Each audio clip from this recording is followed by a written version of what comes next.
Ow. You're on my brother foot. How could you do this to me? I hate you.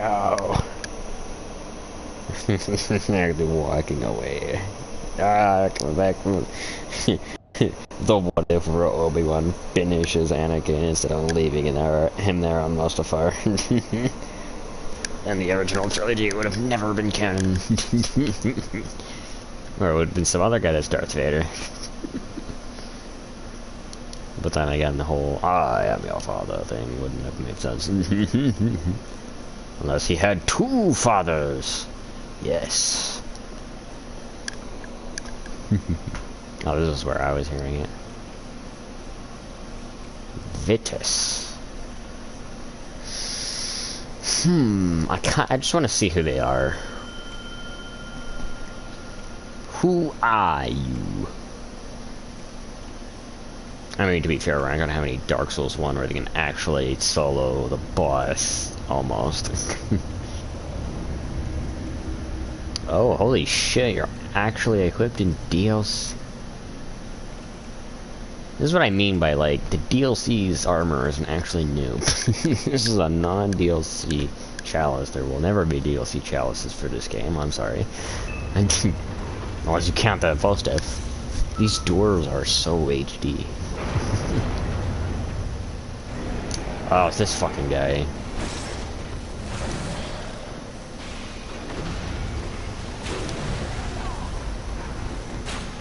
It's kind of fitting that I'm using old hunter gear. Hey, ugly.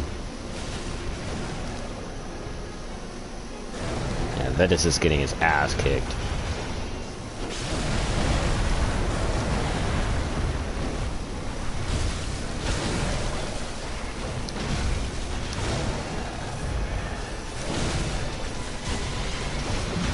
The Dark Beast. I must kill it. For the church. Also because it will kill us. Oh, the L2 is just the swing. Okay.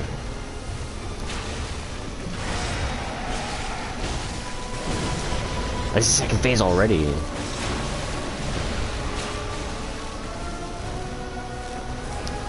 Slay the beast.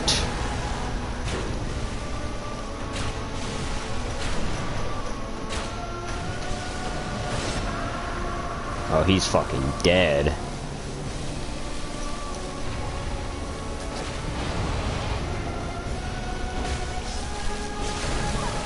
Oh, damn, I see why. Motherfucker hit different.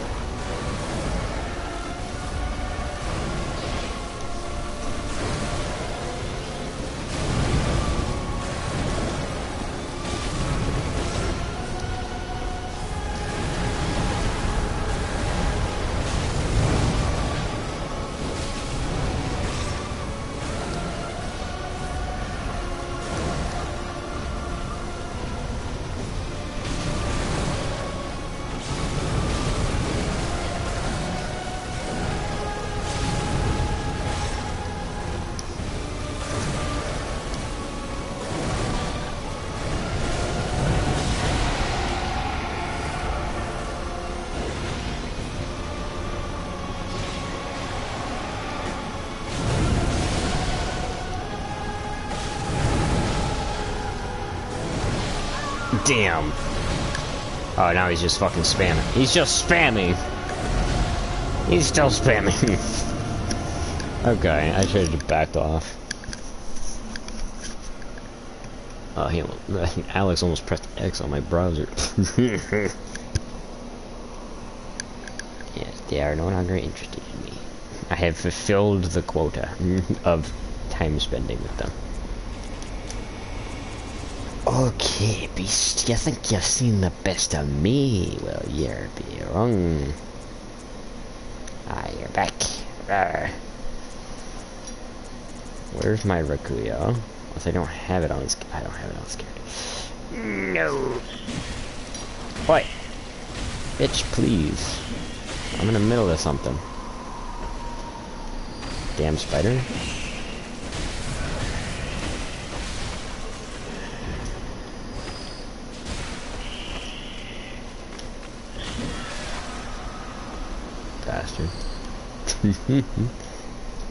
Earth attacking the foot again.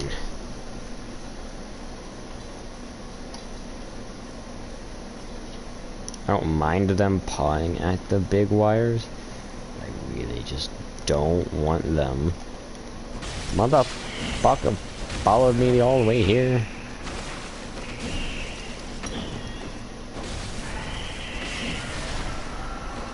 Good lord. I just don't want them biting it. So that's how they got in my chair. They hopped on the PC first.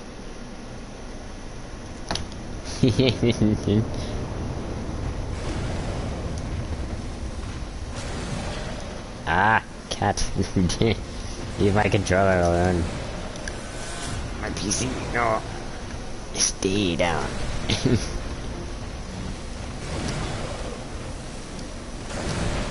Good fucking lord. This man is too big. I need the old hunters going for this shit.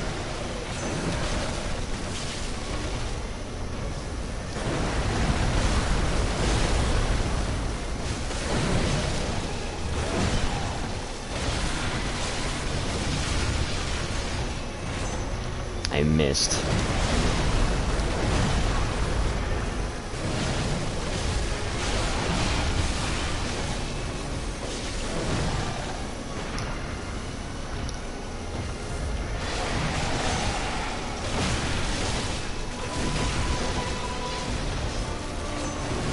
Only need to start his second phase so goddamn early. I think it's cute how they're playing with the entire shoe, not just the string. Ah!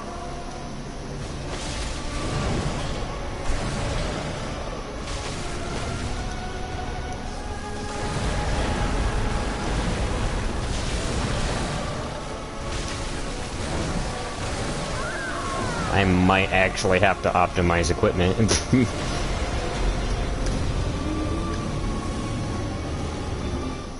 I'm pretty sure he's doing bolt damage. Even though all his attacks are physical and wind, it's just the static electricity in his fur that's killing me. Sorry, it's a joke that I had to make. And of course, you already know that laugh is the instant regret laugh.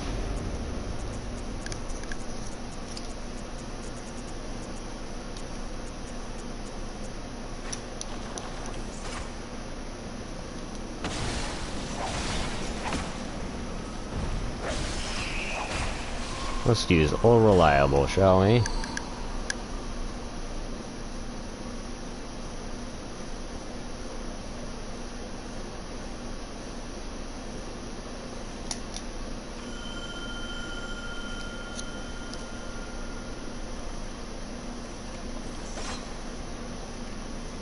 Follow me and die, spider.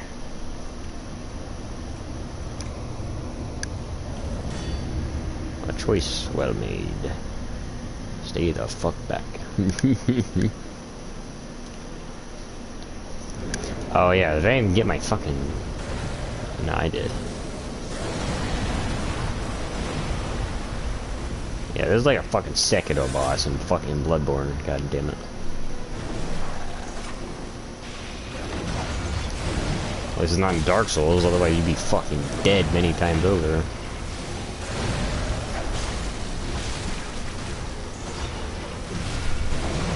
I am already dying. I'm 200, I think. Level 200, and he's supposed to be base game scaling. It's just a Loran chalice, not a false depth. What are you looking at me for?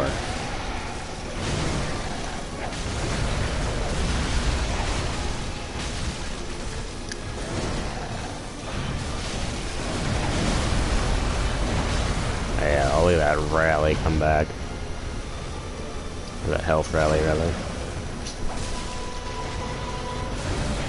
Shit.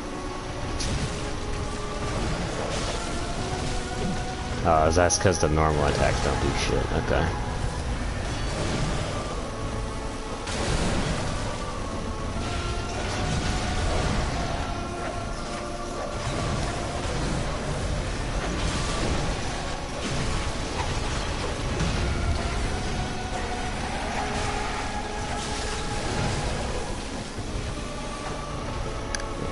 only thing I care about is the keyboard. The very thing you keep stepping on.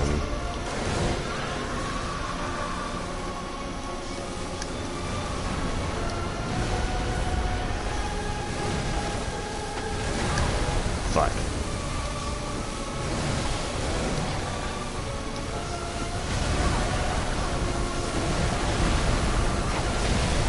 I think the only weapon that was actually DLC was the motherfucking Rikuya. Everything else was already in the fucking game. Besides maybe the cost parasite.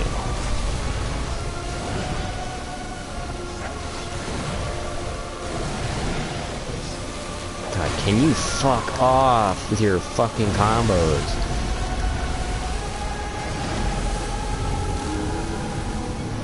This is the definition of what not to do in these fucking games. Hyper armor, poise, fucking 3 attacks that the fucking program loves to use.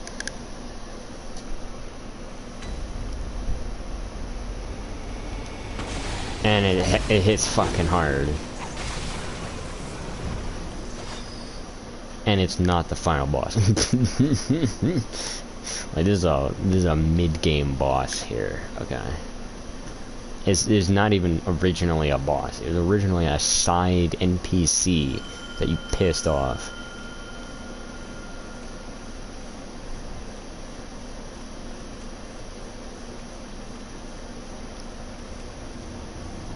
I know by summoning him, I'm making this fight harder for myself, but still.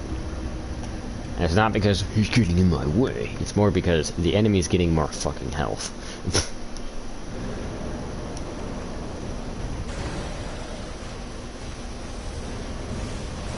I still think Dark Beast Paro is a cooler looking beast than this guy. Mainly because his design is more unique than everything else in the fucking game. This guy is just like, yeah, this is the ultimate evolution besides the Bloodletting Beast. Which the Bloodletting Beast is also really fucking cool. So yeah, as a transition boss, yeah, this guy's fucking cool. But why the Bloodletting Beast doesn't get electricity, I'll never fucking know.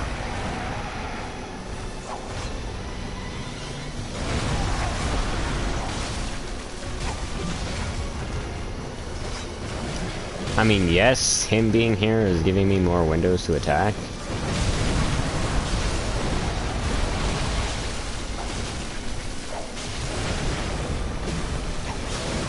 Anyway, just the other thing I hate about the Souls games. The cooperators get less fucking heals. At least in Bloodborne, the player characters still get like 20 fucking heals.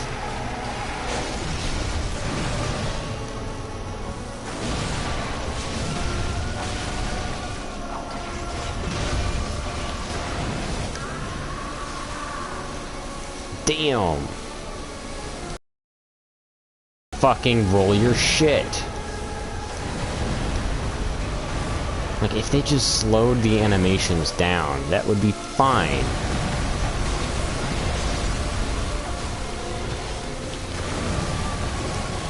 Also, if you made him parryable, that would also be fine. But no. He has to be this unkillable fucking god. At level 100. Fuck you.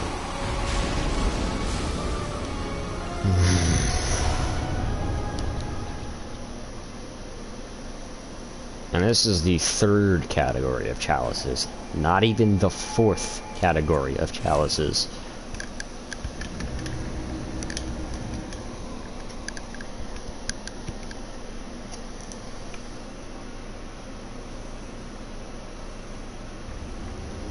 I mean, all this comes down to is just bad game design, really. By bad game design, I just mean, like, the boss is just poorly designed to fit your character. Because even if you dodge the first attack, you're gonna get hit by the second attack, and you can't dodge after you've been hit. So, what do? Keep your fucking distance and hope to God he can't fucking hit you. Because otherwise, you're fucking dead. And that's just not a boss that anyone in their right mind would have fun playing against. Also, I had the piercing rifles of the blunderbuss. They're not their backs, but they're the whatchamacallits are the same. If you could parry him, I'd be completely fine with that boss. But you can't parry him.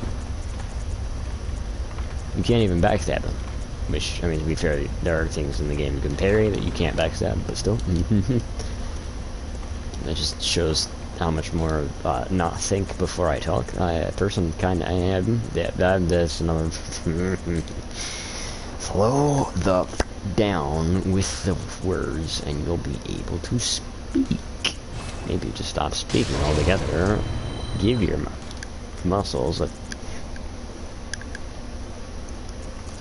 chance to cool down, and you'll be able to speak better. Yeah, the only reason why my sky is the way it is because I've defeated Garamond, but not the Nightmare Presence. That would have been a cooler name. The Mid Presence is still a cool name, but the Nightmare Presence is foreshadowing to the DLC, which is even cooler than just Moon Presence, which is the end of the nightmare, or the end of the dream. Okay, we're done with this.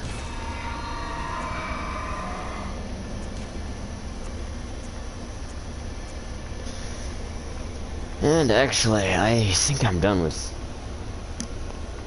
streaming for now. Because 2 streams in a row, both pretty much an hour long. This one being an hour long, sorry.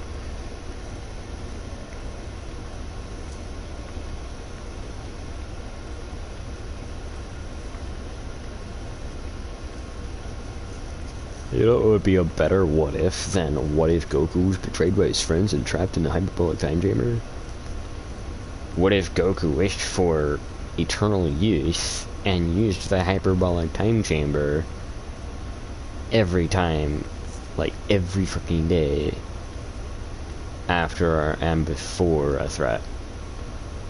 Or you can just say like every day, I guess, but then he wouldn't have any time to spend with his family, so... Not that he really gets time to spend with his family anymore after Dragon Ball. Dragon Ball Z pretty much was like, alright, threat, threat, threat, you're dead, threat, you're dead, threat. You're alive again.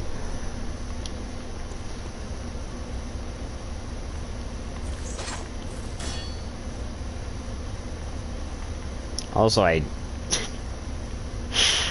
really hate how they keep forgetting about the second set of Dragon Balls lying in New Namek.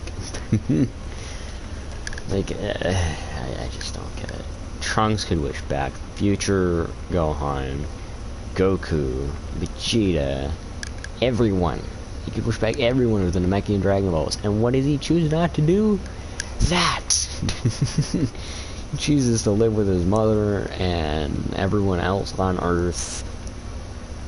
And Bulma knows about New Namek, so she, of all people, should be like, hey Trunks, you should go find New Namek. I've got it mapped here.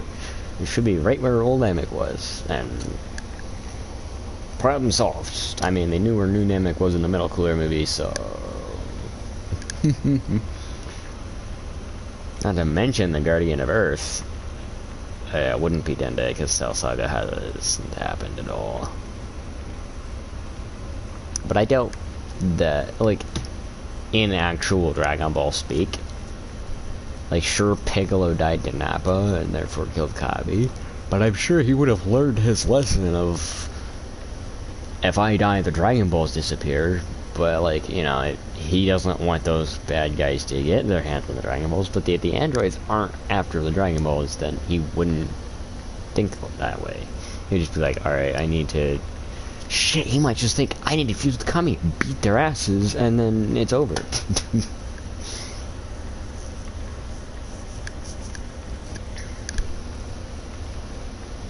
Like, he only did that against Cell because he was, okay, he wanted to fuse against the androids in the main timeline. He was like, yeah, shit, damn, they're strong as fuck. I need to fuse with you. And then Kami was like, it's a greatest threat. And he's like, okay, that's more reason to fuse. Do it, please. I beg of thee. Again, like, what's with these Japanese writers not thinking consistently? Like, I get the whole, like, the thing where you look back on something and then you were like, yeah, I could have done that differently. Like, I don't care about that. I just care about, like, if they think this way in one timeline, what's to stop them from thinking that way in another timeline?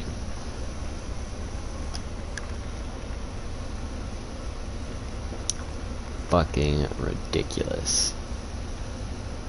And FromSoft, you need to learn from these bosses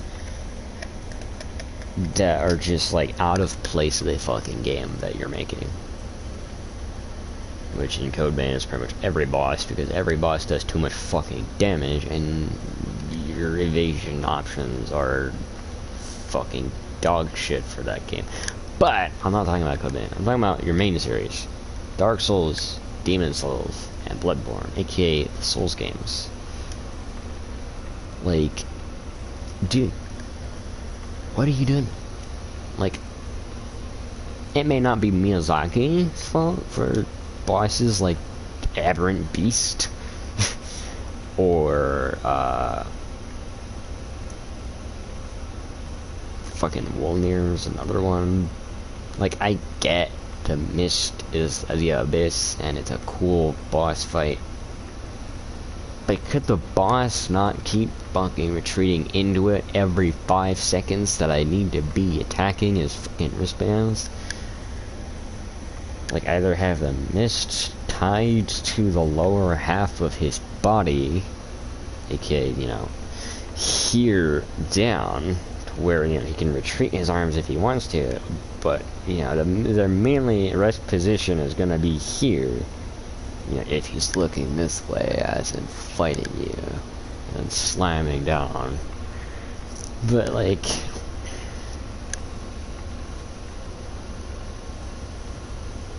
I get Bloodborne is a side project, and you didn't try your damnedest on it for bosses and shit. But Dark Souls 3? After the shit that Dark Souls 2 took from the community? For being Dark Souls 2? With the bosses and the game and shit?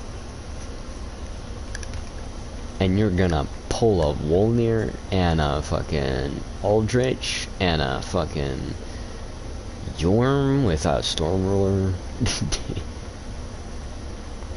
Let's be honest. Yorm should have been a side boss because, I mean, him being a Lord of Cinder makes sense, but he should have been a side boss because he's part of someone's questline. Curse-Routed Greatwood wasn't part of Sirius's questline, but he still needed to be defeated to continue with her questline.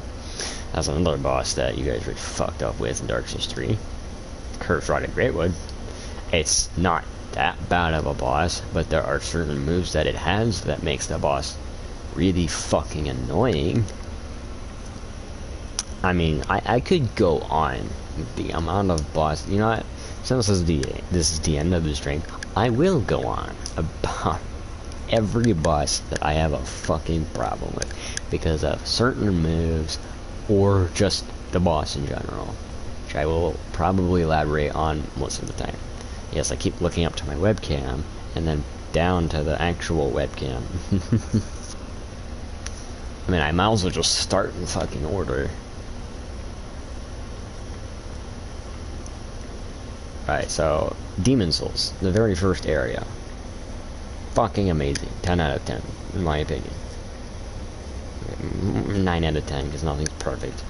But still, it is really high up there in, like, very first areas. And I'm not talking about the tutorial area, okay? I'm talking about, like, Boletauria's front fucking gates, okay?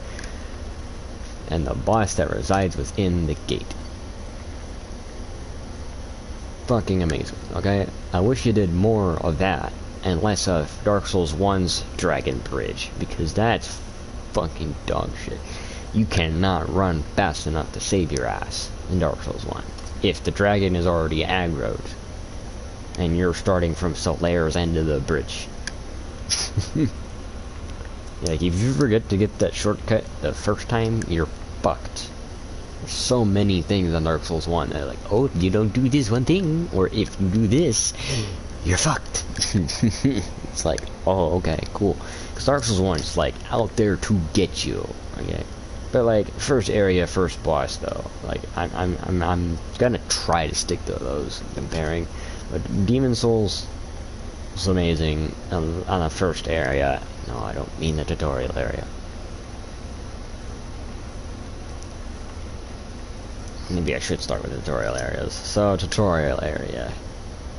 Demon Souls' tutorial area is your base. It should be your basic Souls tutorial every time. Maybe not every time, but most of the time. Because that is the perfect way to introduce a game to new players. Is by having control tutorial, enemy, control tutorial, enemy, control tutorial, item, control tutorial, vault, control tutorial, enemy, enemy, enemy, teleport. And then that teleport leads to another control tutorial, enemy, then you're on your own, item, boss. Perfect. It teaches you everything you need to know about how to play the fucking game in the first tutorial area. By first tutorial area, I meant just the... I was gonna say first area, but like, first area is actually Boletaria, because you can't go back to the tutorial area like in Dark Souls 1. But still. I guess somebody already spoiled that for me. Thanks, dickheads. Fuck you. Not my subscribers, because it wasn't any of you. But man. So yeah, Demon Souls tutorial area. The boss, I will say, the arena is a bit small, but it's supposed to be difficult because it gives really good rewards if you beat the boss on your first try, because there are no second chances in Demon Souls tutorial. Which, if you're gonna make really good rewards at the end, then yeah, I see why. Which is why Dark Souls 1 did the whole, oh yeah, if you can beat it with the broken straight sword, we'll give you a really nice fucking weapon. But if you actually, you know, if you value your sanity, then we'll give you a fucking key. If you don't value your sanity, we'll give you a fucking great hammer. I think that's what you get. I don't know, because I haven't beaten it with a broken straight sword. You call yourself a Souls player, you can't beat with a... I'm like, come on, guys. This ain't a fucking ego measuring contest. And if so, I'm fucking losing. Unless it's golf rules. But, yeah, I mean, I'm not gonna sit there and get into how many people I actually have seen fight shit, and it's just like, wow, this guy has the biggest fucking ego I think I've ever seen, until the next guy I watch. Like, good fucking lord. Men in general, I swear to God, have the biggest egos. But anyway, back to the Souls areas. So yeah, Demon Souls, great. Like, 9 out of 10. And it introduced me to Stance Breaker mode, or Shield Breaker mode, is what I call it anyway, where you can literally just two-hand the weapon, and it doesn't bounce off their shield, or whatever, and you can actually break their guard way easier by two-handing your weapon, because, you know, two-handing your weapon actually did something instead of just changing your fucking moveset, and decreased the chance that you'll be parried, especially with ultra great swords. Fucking ridiculous. I forget if ultra great swords are actually a thing in Demon Souls, like, you know, a category of weapon. I don't think so. I think it's just thrust, slash, and then stand. I don't remember. That guy had the church pike. I think it's called the church pike. Is it called the church pike? I don't have it on this character. I have the key though, so I could go unlock that. Yeah, I'm gonna do that real quick. Not that way. But yeah, I mean, seriously. Demon Souls tutorial area, 9 out of 10. Dark Souls 1. Now, since I've played the game, I can finally, you know, actually rank it. I give it, for tutorial area, not counting the run back, because I haven't experienced that at all. I've got Moonlight, right? Yeah, okay. It's not uncanny or anything. Yeah, the funny thing is, he's actually still alive the entire time you're playing the game, including when you've beaten everything. He's still alive, so that guy is fucking amazing. But I have the key. Was it a Theatrix I got the key on? Wait, no, let me check.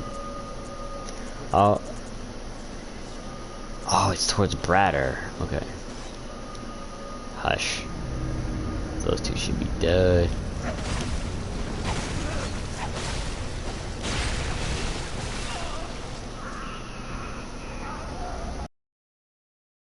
Took that man to school.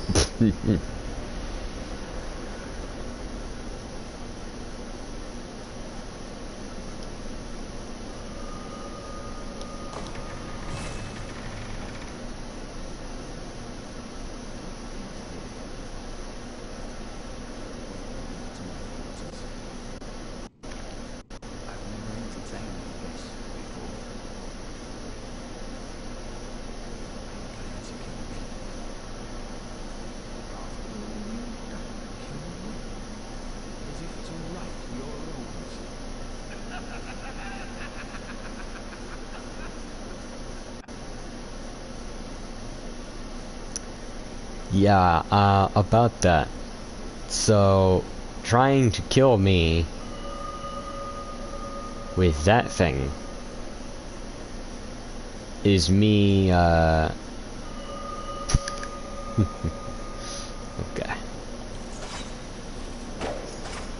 I missed because I have more to say. So, alright, let me get this straight. So your version of justice is, kill people before they even have a chance to kill you. You know, instead of being a nice guy and not getting killed in the first place.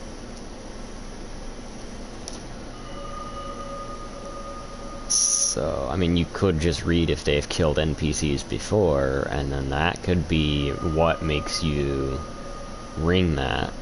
But no, you just ring that anyway, regardless of what the player has done.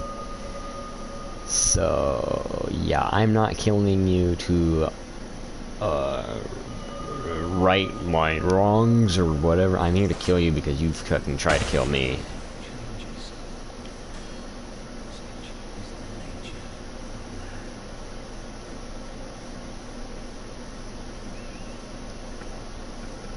Yeah, keep fucking talking, bitch.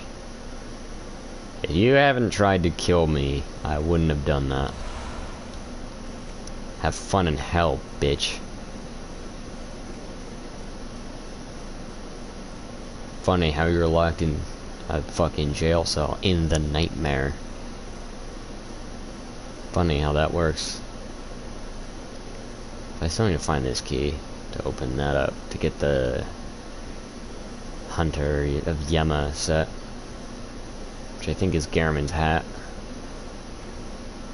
Oh, I never picked these blood vials up. Okay. Time to do so. That's only 3. Oh well.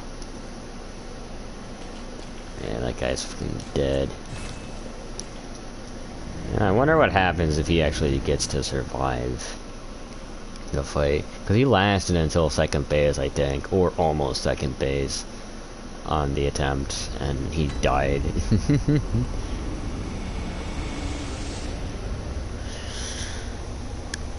So yeah, anyway, back to ranking the Souls areas. So Dark Souls 1's tutorial area, I give it a 7 out of 10. It's pretty good. It's worse than Demon Souls because it's like way slower paced, as if you're a complete fucking noob to every game ever. Which even then, Demon Souls still would be able to teach you how to play, so don't know why you slowed down the tutorial. Either that or it's just a player movement makes it feel that way. I honestly don't know.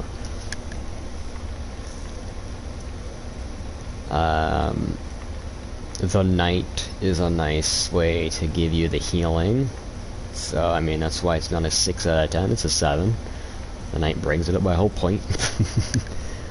The boss is a pretty good tutorial boss, although it can shut some players down because, well, I mean, your signature boss type is the very first boss of the game, which is high poise, high damage, so... I mean, at least just like the Vanguard Demon is slow, which is the right way to do a high poise, high damage boss, is to make them fucking slow. Because if they're not fucking slow, they're too fucking fast. They're doing too much fucking damage, is what I mean. And yes, I'm swearing a lot because I'm actually angry about the bosses that have high speed, high damage, high poise, high hyper armor. Because it's bullshit. And they can't be parried either. I hate those ones. Bosses like Lady Maria are really fucking good because... I mean, you could take away parrying and they'd still be a god tier boss fight. I mean, to be fair, all people do is parry her to death because they have no fucking skill. The only skill they have is pressing a fucking button and then another button. At the right time. Like, seriously. I am also really lucky that the blunderbuss didn't shoot the doll right there. Because I was not hitting that thing at all. But I mean, I knew I was turned away from her, so I guess yeah, that was okay. But it's not okay to fire near the doll because respect, that's why. But anyway, yeah, bosses like Lady Maria, Gehrman. If you took away Lady Maria's parry, I honestly wouldn't lower her on the boss. I would actually... I don't rate her any lower because you can parry her anyway, because parrying should be rewarding, but maybe not being able to parry every fucking move that isn't a fully charged attack. Because those are really fucking slow and really easy to dodge. I mean, come on. But, look who's back. Hush. You're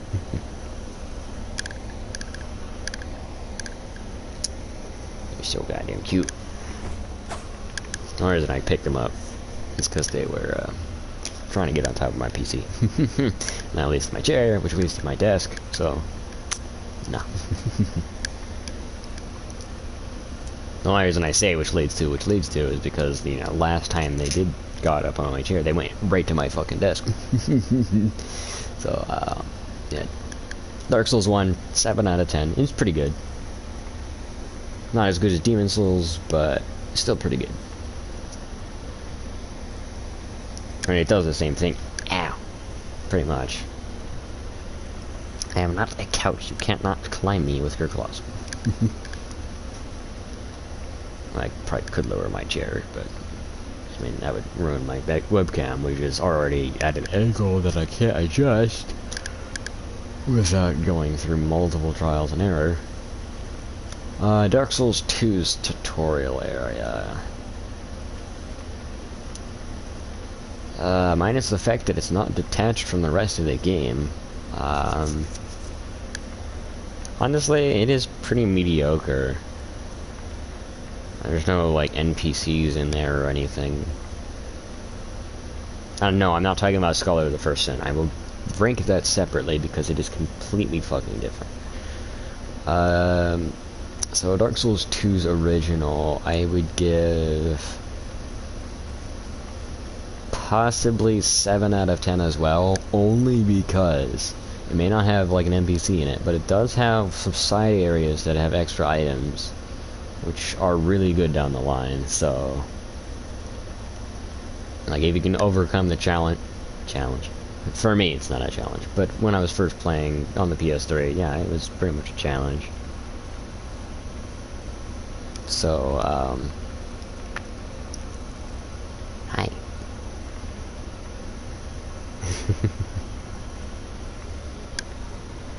Look who's back again.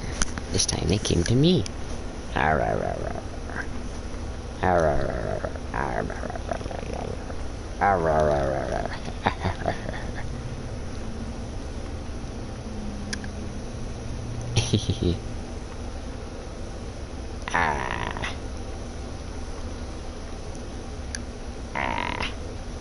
Yeah, they don't break skin, so no bleeding from me, but it does still hurt. It's like, it's not as bad as getting your finger caught in the door, but still. Trust me, I've had that happen to me twice, I'm pretty sure. In my entire life. 20 years I've been alive. It's only happened to me twice.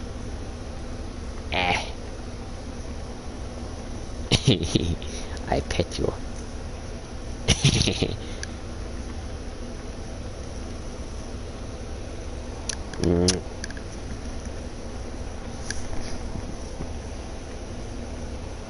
I'm so goddamn cute.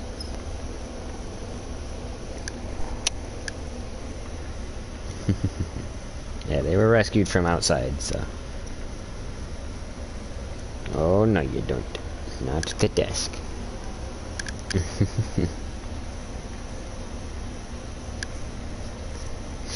Alright, so, yeah, Dark Souls 2 is 7 out of 10, mainly because it's got secrets. Dark Souls 1 doesn't have secrets, but at least it has the knight that gives you the Estus, which I guess it technically would... Actually, I'm gonna rank Dark Souls 1 a 6 out of 10, because the knight is out of the way, so unless you knew, like, had some knowledge on, like, adventure games, you wouldn't really know to check where the boulder went. Unless you just saw the destination of the boulder break a wall. But, like, if you're a new player and you don't see the boulder break a wall and you're left without your Estus for the entire fucking game, yeah, that could be a problem. So, yeah, 6 out of 10 because you hide the healing, the main source of healing. I will say Dark Souls 2's tutorial teaches you to not rely on the Estus so much. It teaches you to rely on life gems instead, which is good, because the Estus is pretty much useless in battle. Outside of battle, it is great, but in battle, it is shit. Unless you can distance yourself like a fucking archer. Even then, you just get sniped and interrupted anyway. It's my wire. It is my wire. Let go of my wire. Let go of my wire. There, get it. I'm gonna scratch in the face, but whatever. Shaking little kisses. I mean, these headphones are fucking old anyway. They've been with me since 2015. 8 years ago. Can you believe these things are 8 years old and they still work perfectly fine? The mic's just a little bit outdated though. It's pretty low quality. Well, it's medium quality.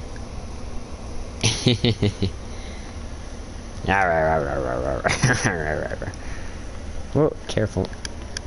Why were you down? Let go of the water pig. They're purring it so much. It's so cute. But anyway, yeah, Dark Souls 2 original, 7 out of 10. Dark Souls 1 remastered because I didn't get to play the first one. 6 out of 10. Yeah, if you hide the healing item behind a wall that's breakable by a boulder, then you leave some things to be vague. Because most of the time, the player's probably going to be focused on where the boulder came from, not where the boulder's going. So yeah, unless they go down and open that gate, come back up and see a hole in the wall, which might also not happen, because they could just turn their camera fast enough and just not see the hole in the wall, and just be like, alright, time to get revenge on this motherfucker that threw that boulder at me. So yeah, that's why Dark Souls 1 gets a 6 out of 10. Because the knight is out of the way.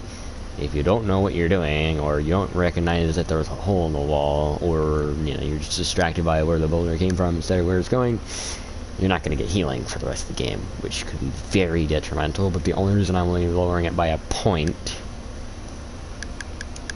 is because, you know, if you're a Souls vet, or at least have dabbled in adventure games, you're gonna know where you're going. But if you're unobservant, or like, you know, first time playing any game adventure-wise or anything, and Dark Souls 1's your first one, then yeah, you might miss the healing, and that will really, really screw you over later on. So, yeah. Again, that's why that's a 6 out of 10. Dark Souls 2 is a 7 out of 10, just barely better than Dark Souls 1. Thanks to the secrets that Dark Souls 2 original had in it, which Dark Souls 2 Scholar of the First Sin I'm going to rank as a 3 out of 10. Yeah, it's absolute dog shit. It takes the original and butchers it by cutting off an entire fucking section, which you need a branch of yore for to even get past a fucking statue person. Yeah, as you can see, my finger is fine, but my hand has a cut. My hand has a cut. I mean, it's kind of big. I think that was from yesterday anyway. But yeah, Dark Souls 2 Scholar of the First Sin, 3 out of 10. It's absolute dog shit. It just takes what Dark Souls 2 original had, crammed it into 3 of the 4 areas, unless it's 4 out of 5 areas, in which case, whatever. Made the last area inaccessible for half of the fucking game, unless it was your birth thingy, birthright, or burial gift. It changes from game to game. Burial right, sorry, not birthright. What the fuck am I talking about? And then Dark Souls 3 tutorial, I'll give 9 out of 10 as well. It's really fucking good. The boss, maybe 8 out of 10 because of the boss. The boss can actually be like, I see the trophies on console. Ugh. You like spending time with me, don't you? But yeah, I give it an 8 out of 10 because the boss has turned down half the PlayStation. Ow, the PlayStation viewers. I know you want my headset wired, but you cannot have it. Scratched my neck. Alright. Yeah, I'm gonna angle you that way so you're not aimed at my neck. The softest part of my body is my neck. So please, try not to scratch it. I think he...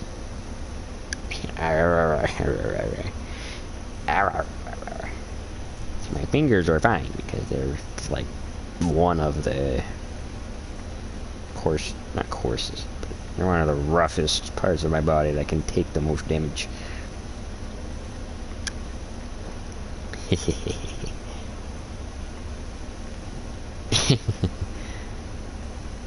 I've never had a cat this much in love with me. Not in love with me. What the fuck am I saying? Just wanted to spend this much time with me. Besides, Mama Cat. Who's now our second oldest cat. Like, good lord. I remember when she was like, well, half the age she is now. I think. and Logan, which is another cat of ours, he dropped it as a kitten. I'm getting sidetracked. Dark Souls 3 is a 8 out of 10, because the first area, or tutorial area, I guess. Yes, it teaches you basic controls, gives you an enemy, then, you know, introduces Ashen Estus, which it doesn't tell you about that, unfortunately. Unless it does, in which case, I guess I just missed the message, or don't remember reading the message. Excuse me. Yeah, actually, yeah, on my first playthrough, I didn't know what the Ashen Estus did and thought it was a stronger Estus flask, so, yeah. Thankfully, I didn't heed to use it. Actually, no, I think I got it off twice. The first time, I got interrupted, so I didn't quite get to see what it did. The second time, it did nothing, so... yeah, please explain what the introduced item does, please. It's an 8 out of 10 because of boss and Ashen Estus not being explained. But the reason it is an 8 out of 10 and not a 7 out of 10 is because it's just really fucking good. And there's secrets in it. Not as good as the Demon Souls area, because, well, it's cut and dry. If you beat the boss, you get extra rewards instead of just nothing, so... I mean, you still get souls for beating him, given, but that's pretty much it. I mean, Embers enable you to get invaded by players, so I'd say the HP's not worth it. Unless you're offline. Then we have Bloodborne's first area, which technically the tutorial area. I guess Isefka's clinic is technically the tutorial area, but technically there's not a boss until Cleric Beast, so if we're talking that as the tutorial section of the game, I think I'm gonna give it 5 or 6, yeah. Yharnam itself, or Central Yharnam itself, is a great first area, not a tutorial area. I'm sorry. Isefka's clinic is not a tutorial area. It may have messages on how to play the game and one enemy, but it is not a tutorial area. It branches off into Central Yharnam, which I think has more tutorial shit. Yeah, because it introduces you to lamps. So, yeah, I'd say, like, up to the Hunter's Dream, I'll call the tutorial. Whether that be the werewolf or the lamp.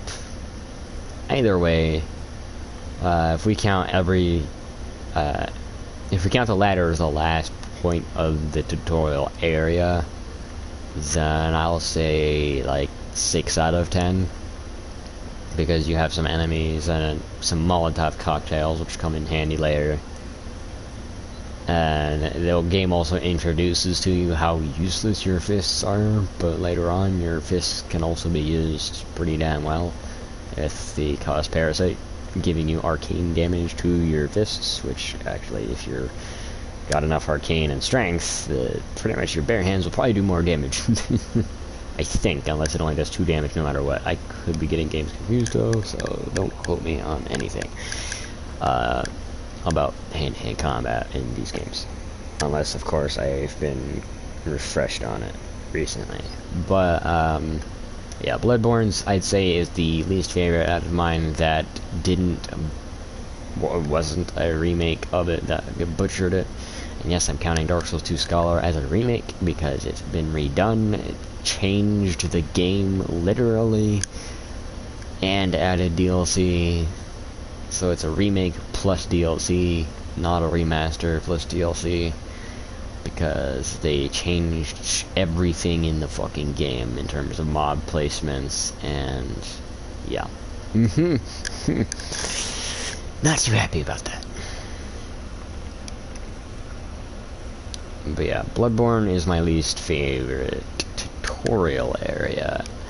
However, if we get into first areas, so for Demon Souls, this is the first Archstone, which is Boletaria, up to Phalanx, And then, I always pronounce it Phalanx because I played Final Fantasy 11, and that's how my dad pronounced it, and he played Final Fantasy 11. So I used to say Phalanx, which does sound cooler, but Phalanx is the correct pronunciation. Of Phalanx. There are a couple of words or letters in there that are extra, don't actually belong there. So yeah, for Demon Souls, this would be first head Archstone all the way to Phalanx, and then for Dark Souls 1, this is gonna be Firelink Shrine all the way to Taurus Demon. Yes, that path. And then, yeah, not counting the dragon, because the dragon has a, yeah, it's a shortcut that opens to the dragon, and then you get past the dragon, it introduces you to, there's actually no boss there, so, yeah, it's just a place that has different branches that branch off. Kind of like Cathedral Ward, but Cathedral Ward does end with a boss. But yeah, that's the first area, is leading up to Taurus Demon. Dark Souls 2's first area is of course gonna be Forest of the Giants, leading up to the last giant. And then Dark Souls 3 is of course gonna be Lothric, leading up to Vort of the Boreal Valley. No, not Dancer of the Boreal Valley. The Boreal Valley. I'm sorry, what? Dancer of the Boreal Valley is not counted as part of the first area in my eyes, because you're supposed to fight them after both Aldrich and Yorm have been defeated. So yeah. Also, that's what difficulty they're scaled to, so if you're a heartless bastard and kill an old lady, then perhaps you deserve to get your ass ripped in half by a fucking Beyblade. Bloodborne's will be, of course, Central Yharnam, leading up to Father Gascoigne. The reason I was like conflicted on whether or not to count the Cleric Beast was because Central Yharnam has 2 bosses, but I'll just count Cleric Beast as part of Central Yharnam and not part of the tutorial. Yeah, Bloodborne's the only game that doesn't have a tutorial boss. Yeah, let that sink in for a moment. The reason I'm excluding Sekiro is because I've never played it before, so please stop asking if I've played it before. The answer will always be no until I have videos done on it. But, I mean, new viewers are always going to ask, because, I mean, they don't know who I am. They're just clicking on a live stream. It's just like, well, dude, I'm just asking because I don't know. But yeah, Demon Souls first area. Yeah, another 9 out of 10. I mean, it's really fucking good. Actually, I think I'm gonna rate the tutorial area an 8 out of 10 to match Dark Souls 3's. It may not have flaws, but it doesn't have any secrets. And I guess if we're going on From Software tutorials, then yeah, I mean, secrets are kind of in the lingo of, I guess, yeah, beating the boss would technically lead to a secret, but yeah, you get a cool ass cutscene too. Shit, okay, yeah, that's staying at 9 out of 10, okay, because of the cool ass fucking Dragon God cutscene where he fucking decks your shit in. Like, no other FromSoft game has had the balls to do that, and, like, yeah, that's cool as shit. I wish they would do that more often, where, like, you die anyway, even though you beat this hard as shit boss, who's actually not that hard compared to the bosses that are found in the game, if you don't know what to do against them. But yeah, Boletaria is a 9 out of 10 first area, not counting tutorial area, because it is just, it's got secrets, it's got dragons that swoop down and breathe fire across a bridge, but not timed awkwardly to where it blows down twice before you can go through once. So yeah, I mean, it almost does, but if you sprint and you like start your sprint when the dragon is like right next to you, you should make it before they blow it down again. And if you don't collect items on the way until the dragon is defeated, then yes, you can defeat the dragons. I mean, in Dark Souls 1 you did the same thing, but I'm talking about like Dark Souls 3. You try to shoot down a deer. Dark Souls 3. Well, yeah, I think it's the only Souls game to actually have a dragon horde, or...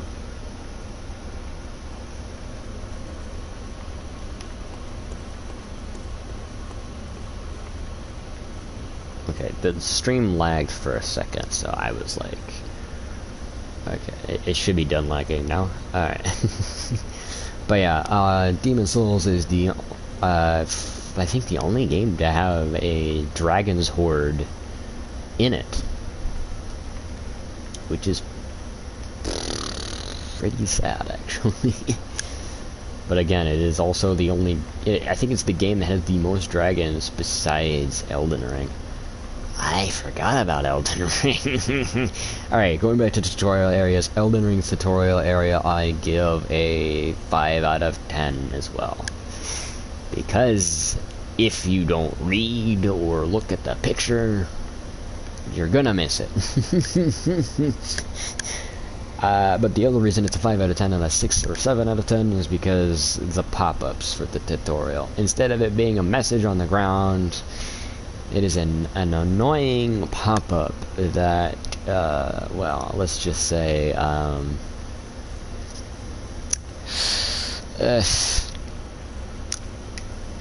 it gets pretty annoying. I mean, first time playing the game, you know, maybe, it won't get on your nerves as much, but, like, every time you go through the game on a new character and you want to get the emote at the end, you gotta sit through all of that text. By text, I mean... Game paused. Okay, cool. Let me read all this shit. Look at the picture. Cool. I'm done now. Takes 5 steps forward. Jesus Christ. It's like, just give me messages, guys. Come on. I get you're trying to do something new and like cool with the HUD and pause the game while it's open. This isn't Neo 2. Please use messages. Even Neo 2 uses fucking messages.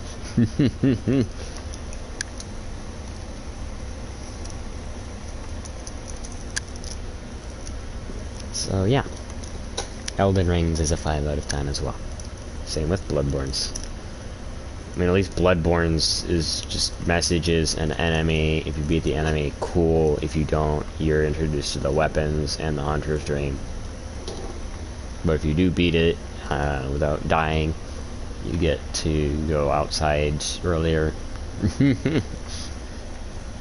I mean, dying and also resting with the lamp has a unique cutscene entering the Hunter's Dream, so I guess unique cutscene adds a point to make it 5 points instead of 4 points. Yeah, Dark Souls 2 Scholar Person will be 3 out of 10. Maybe 2 out of 10, but I'm gonna be in 3 out of 10. Elden Rings is a 5 out of 10. It's pretty average tutorial, but there's really nothing special to it. No big reward, nothing. It's boring. Just like the game. I'm sorry. The game itself isn't boring. The tutorial is the most boring part about that game. Besides, like, the mediocre reward at the end of a dungeon. And by mediocre, I mean, like... Spirit Ashes are fine, but... not when they're just dudes. Not really a game, I get it, but late game, come on guys, give us better Spirit Ashes from dungeons, or better items. Perfume bottles would be better than fucking... Crash my brother.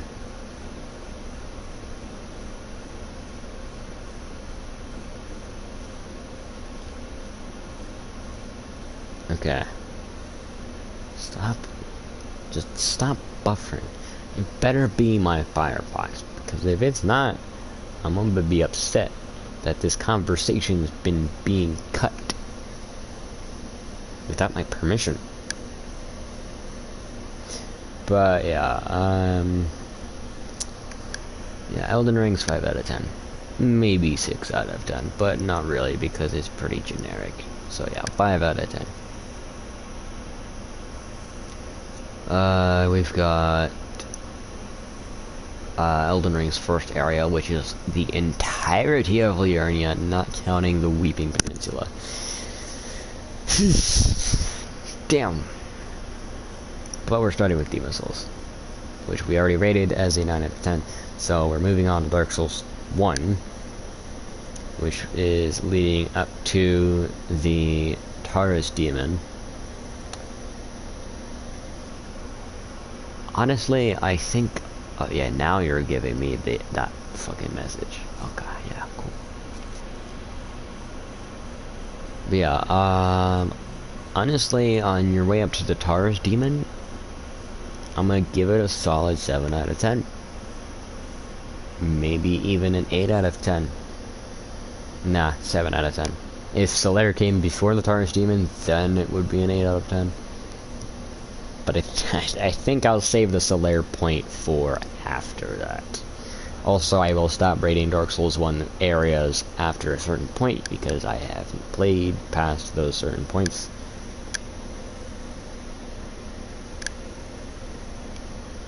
But yeah,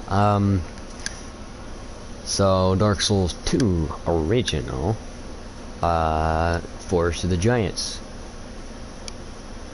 Honestly, 7 out of 10 as well. It's really good. It has a side area with a fire longsword, which is always cool. I mean, it's a FromSoft game, so anything infused doesn't glow fire, but still, it would be pretty cool if it did, but this isn't Baldur's Gate Dark Alliance now, is it? Dark Souls 2 Scholar of the First Sin. It doesn't get as much heat from me as the tutorial area, but I will still give it a 5 out of 10. Because it puts more difficult enemies in the side area. And it puts one of those assholes in the river. Which they don't aggro unless you're close enough to the river, so I guess 6 out of 10 will be fine. But yeah, I still don't like how Scholar just changed everything about the original game. So yeah. Bloodborne's DLC didn't change it. Except for a special item you find at the end of the steps in the Hunter's Dream. That's it. No enemies being moved or anything like that. As a matter of fact, the only thing different about any enemies is the Amygdala outside of Odin Chapel, which actually teleports you to the DLC as its new purpose, instead of just teleporting you to the old Yharnam pathway. But yeah, then we've got Dark Souls 3. The reason I'm doing Dark Souls 3 before Bloodborne is just because I just putting the Dark Souls games together, okay? That's why I'm not putting Scholar after Dark Souls 3. So Dark Souls 3's Lothric area. Honestly, solid 7 out of 10. It's pretty damn good. Or, sorry, 7 out of 10 is the other rating. 8 out of 10. Sorry. I keep forgetting 9 out of 10 and 10 out of 10 exist. Sorry. So yeah, 7 out of 10 would be what I have given it before, but 8 out of 10 because, well, rankings. It's out of 10, so maybe someday I'll pull up a chart and just write A, B, C, D, E, F, and then like 1, 2, 3, 4, 5, 6, 7, 8, 9, 10 on this side. Yeah, the column will be the letter rank and the row will be the number rank. So, yeah, that could be confusing, but it's not, because, well, I guess that'll start with 10 and go down to 1, because S is the highest, and it's up. It doesn't start like F to S, it goes S to F, and so we'll do 10 to 1, instead of 1 to 10. But I'll put that together when I do. For now, we'll just keep it like a scale of 1 to 10. I literally just Super Saiyan Blue Vegeta Dark Souls 2 Scholar the First Sins tutorial area. Like, on a scale of 1 to 10, I'll give you a 3 at best. Literally, that fucking line fits that rankings. That score just perfectly. It's just because it's like 3 out of 10, you know? Also, I don't know why I like ranking these in like the odd numbers. I barely use the even numbers, except for the Dark Souls 3 first area is an 8 out of 10. It may not be Bloodborne. What did I? Demon Souls. Sorry, it may not be Demon Souls' first area. You know, you've got those pus of men that kind of feel way too strong, but not strong enough as well, because you know the enemy that transforms into them. I feel like if you killed him, then they should transform into the pus, which then, you know, they gain a brand new weakness of the fire bombs or anything fire. Which, you know, the utilizing anything fire is what makes them too weak. Too strong is not using fire. Or if you're a pro, you can dodge through their attacks. But, I mean, they'll still roll catch you if you're dodging the attack that it does with its head slash arm. But, yeah, that's the only reason it's not a 9 out of 10 is the pus of men, really. Other than that, it would be a 9 out of 10. The only reason I don't give anything a 10 out of 10 anymore is because it would have to be perfection to be a 10 out of 10. Just like it would have to be straight trash to be a 1 out of 10. So, yeah. I honestly might rank Dark Souls 2 Scholar tutorial area 1. I'm just kidding.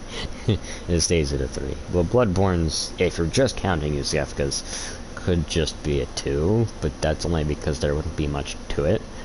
But it does kind of reflect the game. It's much shorter than you would expect, so that's why it's 5 out of 10, because it's still, if you count up to the lamp, that's 5 out of 10.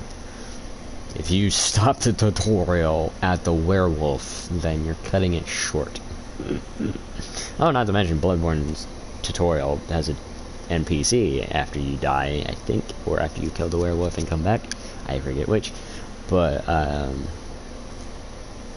yeah, that area actually has a reason to go back to it, much like Dark Souls 1. But I have no idea why you come back to Dark Souls 1, or how, rather. Actually, no, it was a viewer that spoiled it for me, that you go back to it. Or, no, what, did I ask them? I forget, but all I know is that somebody that I don't know, possibly outside of this channel, most likely, spoiled it for me. But, the only information I got from it was, you know, you go back to Silent. Yeah, and it was also, it's just so many people spoiling shit. Nonchalantly, too. It's not even just like, oh yeah, I'm just gonna keep my mouth shut about coming back here later. No, they just don't keep their mouth shut about coming back here later. Sorry. Anyway, jeez, I keep getting sidetracked. So yeah, Dark Souls 3 first area, 8 out of 10. Bloodborne's first area, Central Yharnam. Honestly, I'd give that a 9 out of 10. It's, I know this is the second thing I've given no, actually no. Okay, Demon Souls has the 2 9 out of 10s. Like, sorry. Bloodborne, I'll give a 9 out of 10.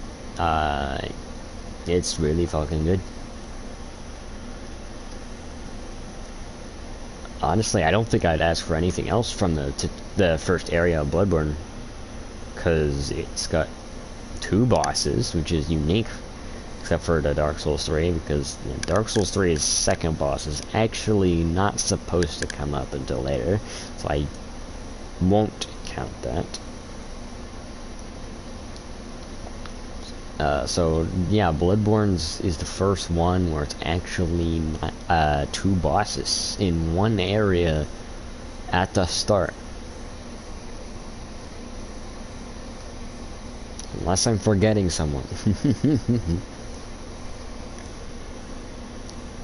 Oh yeah, did I not finish Dark Souls 2's ranking? Ah yeah, I didn't. Shit, I stopped at the bonfire. So yeah, Dark Souls 2, what did I give it? I don't know, I'll re-rank it, fuck it. Alright, I need to write this down actually. Hang on, let me minimize Firefox and open up sticky notes. I didn't need to minimize Firefox, I just need to open sticky notes.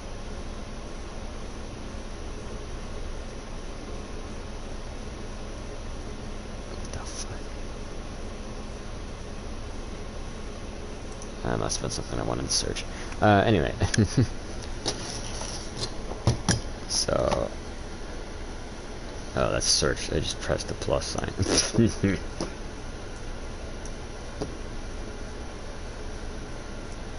Okay, so I will just write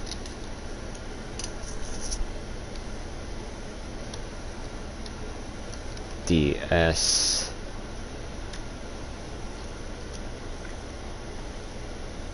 T, or actually comma T, and then asterisk 9. Demon Souls tutorial 9 out of 10. Actually, I'll do it this way. Tutorial.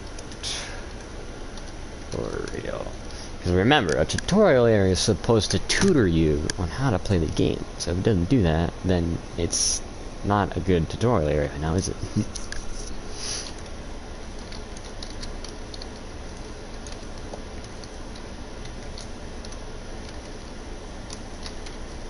Okay, Demon Souls 9 out of 10. DS1 for Dark Souls 1. It gets a 7 out of 10.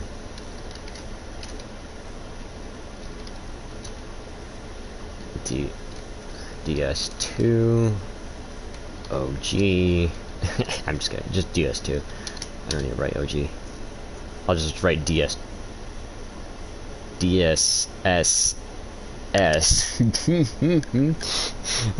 Damn, brings me back to Sonic 3 and Knuckles.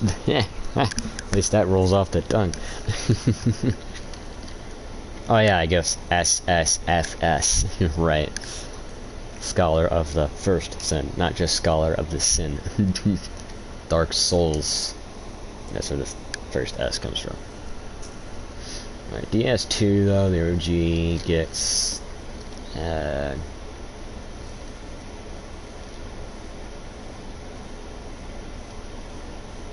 Honestly, I think I'll rank Dark Souls 1's tutorial area at 8 out of 10. Whoops, I held shift when I pressed.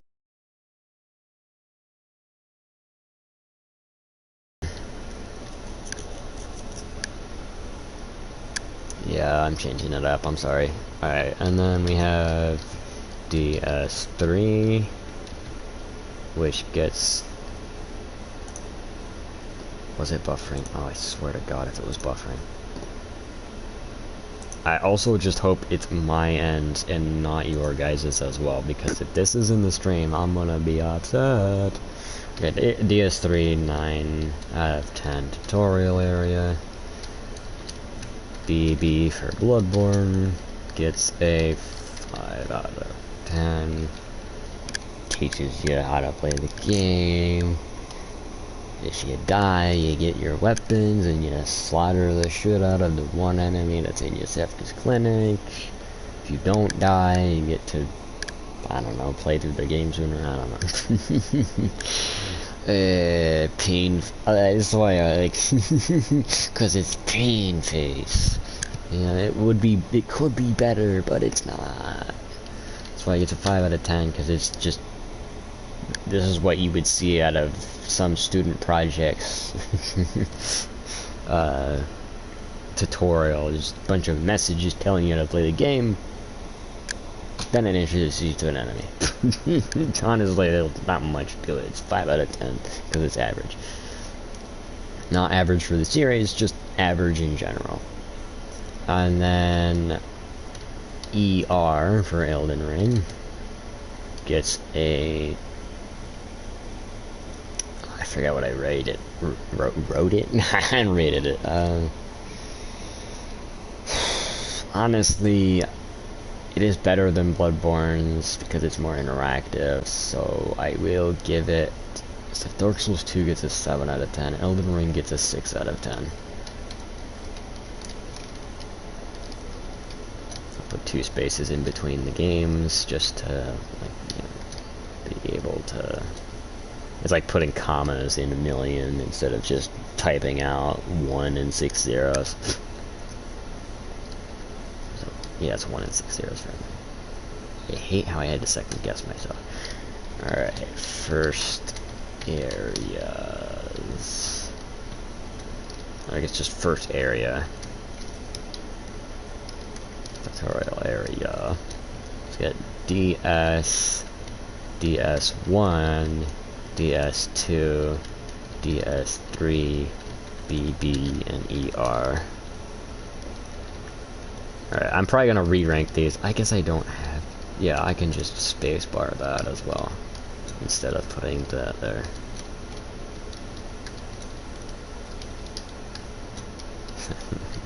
Don't mistake ER for the emergency room. I'm talking about Elden Ring here. Alright, Demon Souls first area, 9 out of 10. I stand by that judgment.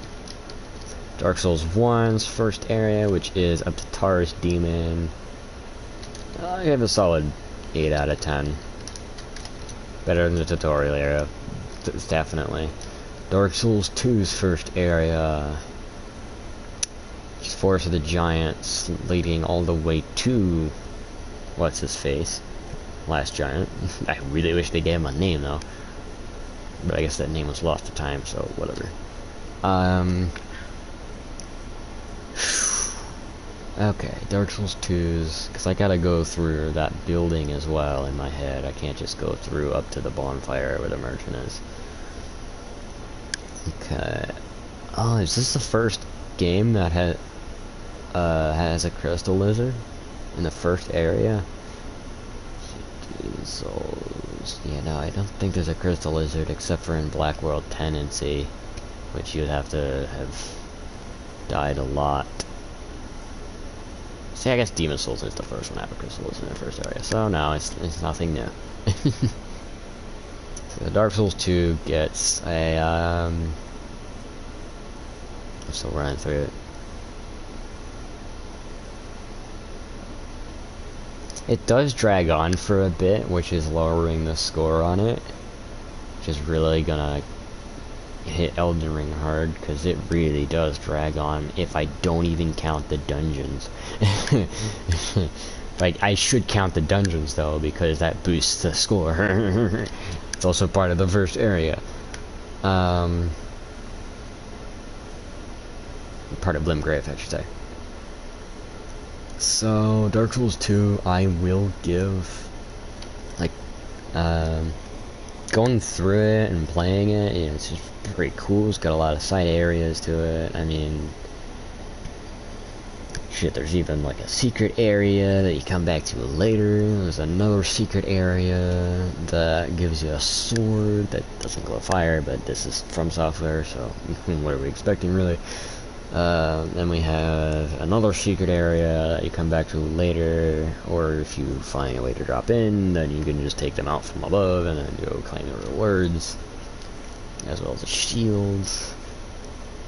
And then the boss is pretty underwhelming, but I mean, it's a big lumbering giant, so I mean, it's not only is it big lumbering giant, but it's undead pretty much too. It's on its last legs, not undead, sorry.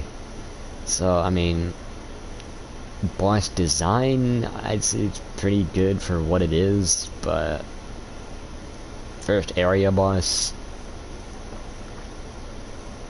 it's okay. So, I'll give, overall, Dark Souls 2, I'll give a 7 out of 10. Let me just rerun that through. Compared to Dark Souls 1's. I'll give it an 8 out of 10 to match Dark Souls 1. It's not worse than Dark Souls 1's, but it's not better.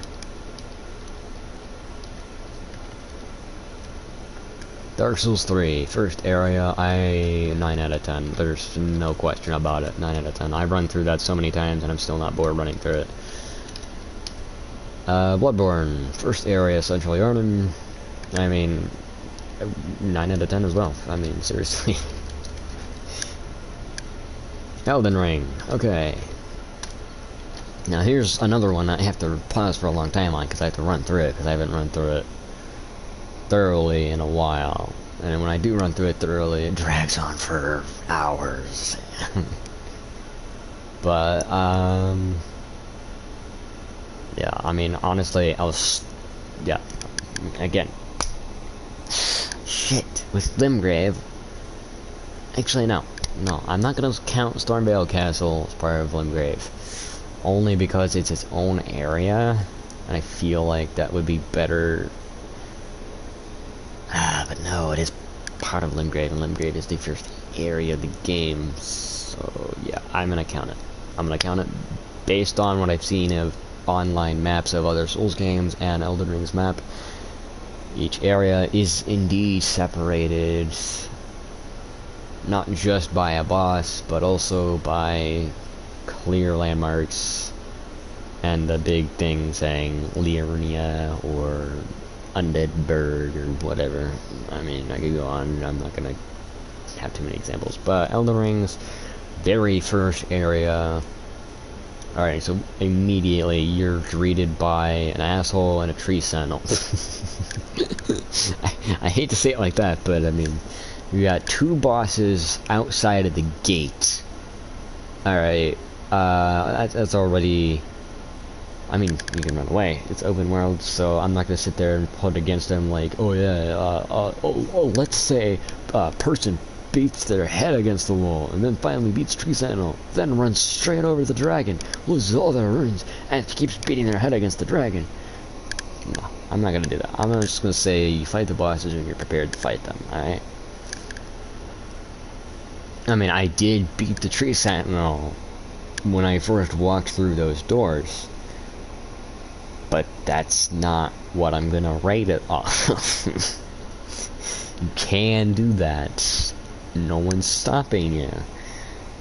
Unless you're dying over and over, in which case the game is literally telling you to go do something else with your life. Come back when you're ready.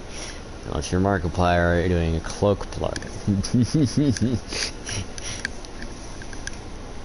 But anyway, after Tree Sentinel introduces you to a merchant that recommends you buy something that will help you later down the road, so I mean, already looking pretty damn good. Pretty tame though, nothing too linear, but nothing, okay, it's pretty linear so far. I mean, after you're done resting at your third grace in the game, I'm not going to count the undead hero's grave until later in Limgrave when you actually get a Storm Sword key, because I'm not going to sit there and rate it based off of, oh yeah, you started with the Storm Sword key, so like, no. The dungeon's clearly like later Limgrave, not supposed to be done right out of the gate, unless of course you don't mind dying to an Erdtree, not Erdtree avatar, sorry. A tree. I'll just say that. I'll just call it a tree, because I don't remember the name of it. I just remember it's an annoying piece of shit. But, it's not an annoying piece of shit, I'm sorry. Just fighting them gets annoying after a while, really. Not fighting them after a while. I'm talking about, like, running into them every corner you turn in the game. My eyes are starting to dry up, meaning I'm gonna go to bed. Oh, I'm sorry. I guess I have been up for 13 hours now. Oh, shit. Alright, so not counting the hero's grave until you actually get a Stone Sword key, which is in one of the dungeons. Let's see. Yeah, take a left. Actually, yeah, no. I'm gonna say the average on what players go for, which is right. You go right. You run into a couple of enemies. You grab some materials. You kill some dudes. You find this cave entrance. Maybe. But I'm gonna say, yeah, you find the cave entrance. There's wolves inside. You dispatch the wolves. And then you meet an enemy that seems pretty agile, but you're able to dodge most of its swings. But there's an attack that catches you and then just straight up punishes you for dodging. Period. Can be staggered with heavy attacks and full charged heavy attacks. Not to mention it can be staggered. I say staggered twice, but I really mean flinching and then staggering, because staggering is them on their knees, but again.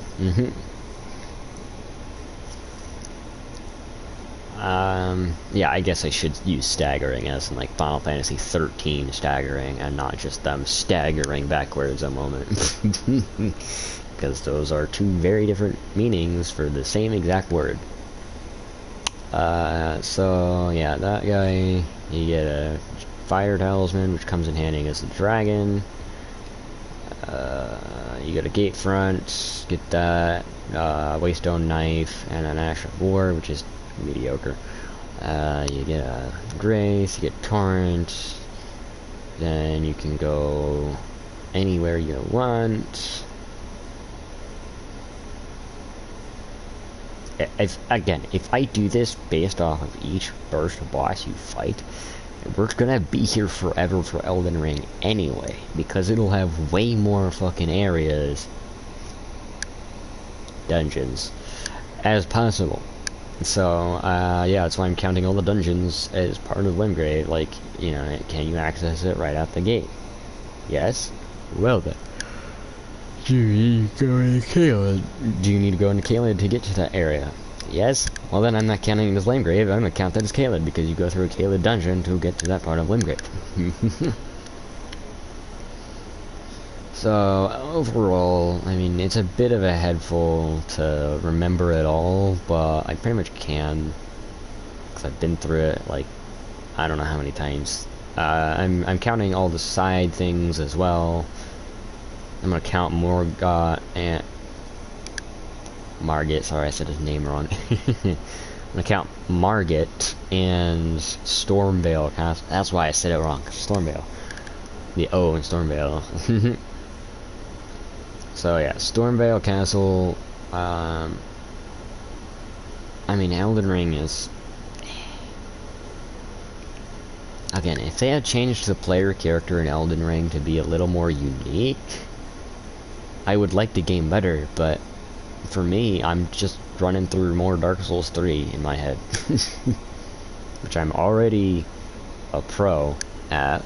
I'm not a pro at it because, well, I mean, I get my ass handed to me all the time by PvP. But, I mean, it's whatever. So, Elden Ring, first, Limgrave, like, accessibility of, like, you haven't reached any other region, or area yet. It's just Limgrave and Stormvale Castle. Honestly, I will give it a mediocre 7 out of 10 for the From Software games.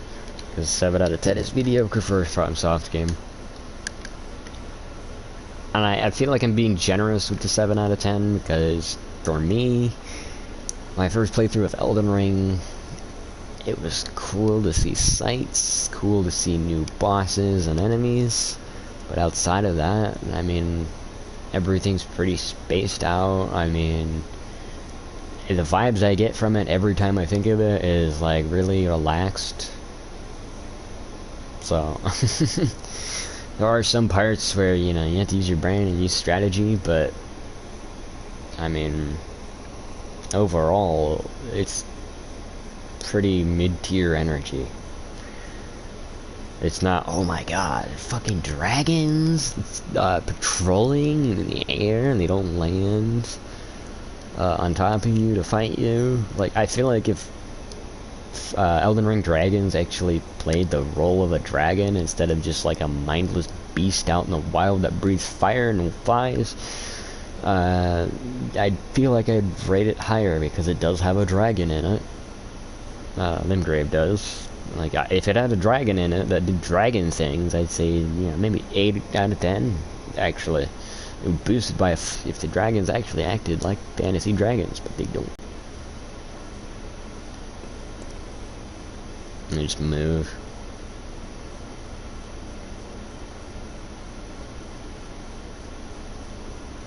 Okay.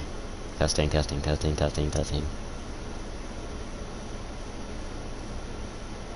Alright, so, now, we move on to the second area.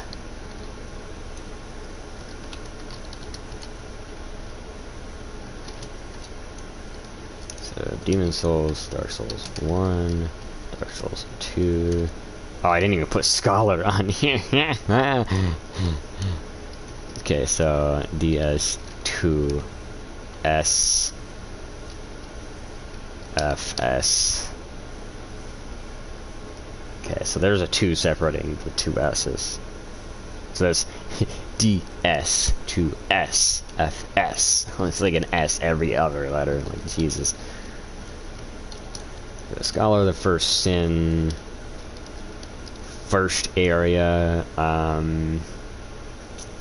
Honestly, it's very similar to the original, but I'm rating it lower because more groups of stronger enemies all in one place in that one area of Forest of the Giants. Actually, I won't count that area, 'cause technically it is its own set of bonfires, I think. So I won't count that. Although yeah, I will. Fuck it.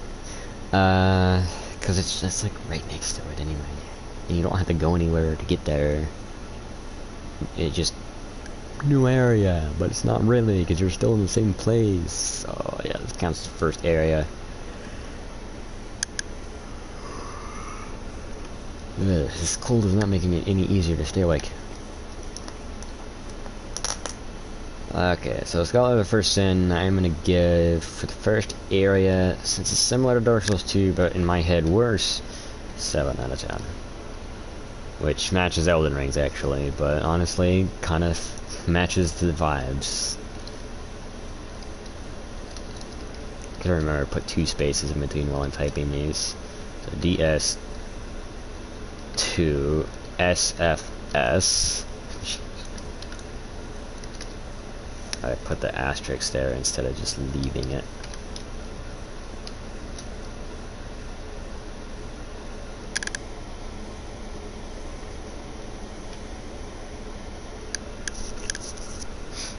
Okay, so yeah, that is pretty bad. And DS3, DS4, DS. I'm just kidding. BB and ER. So there's second areas. So for Demon Souls, this is. Now I'm not gonna get into Stonefang Tunnel until third area because I usually go to Tower Knight next. However, I think I will do Stonefang Tunnel as the second area because you're not prepared to cross the last bridge unless you have taken out the dragon and are not in Black World Tenancy. So yeah, Stonefang Tunnel it is.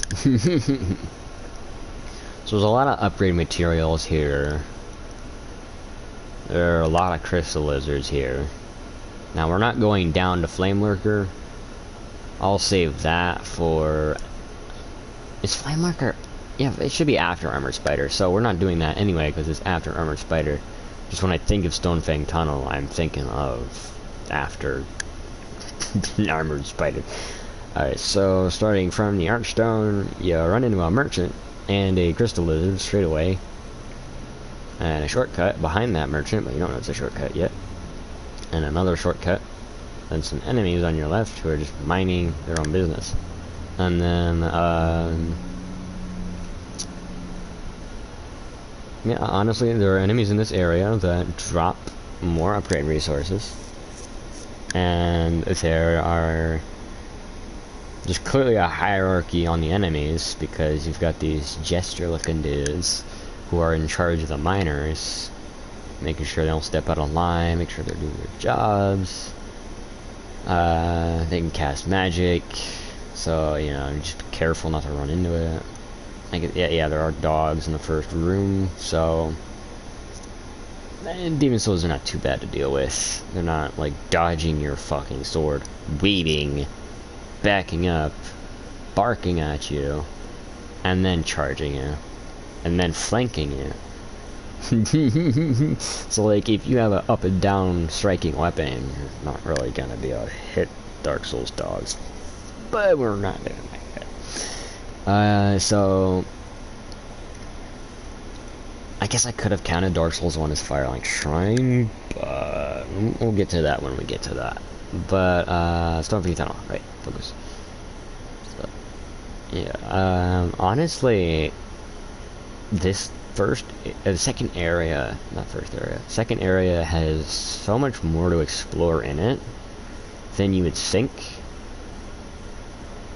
but also not as much to explore than you would think for being the second area. But it does unlock boss weapons for you, so I mean, there you go. I can't tell if, like, I'm watching the stream because it's on my PC. I don't know if the mist glitching back is just it's pausing and then playing, or if that's just like the frames not picking that up soon enough.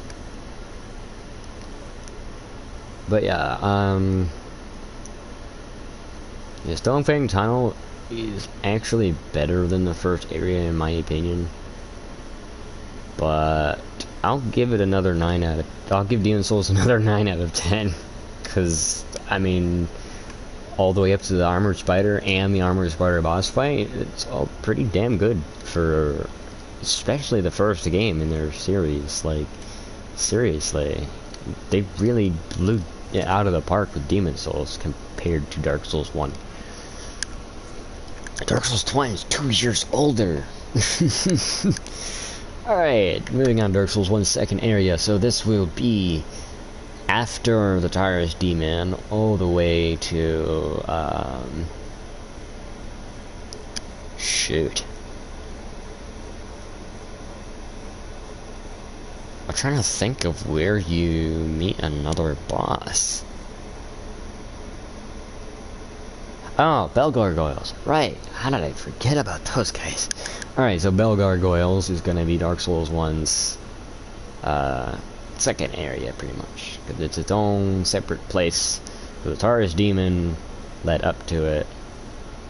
Unless I want to count Bell Gargoyles as part of it. Yeah, because technically, Undead Burg is still part of that first Bell of Awakening. So Dark Souls 1... I'm still gonna rate it 9 out of 10. Or 8 out of 10, sorry. Because of the dragon. The Drake. Whatever. Because of that dragon, I hate that area. But I don't hate that area because of the rest of the area. So that's why it's an 8 out of 10. So second area is actually gonna be the place underneath Andre, which is now not assuming that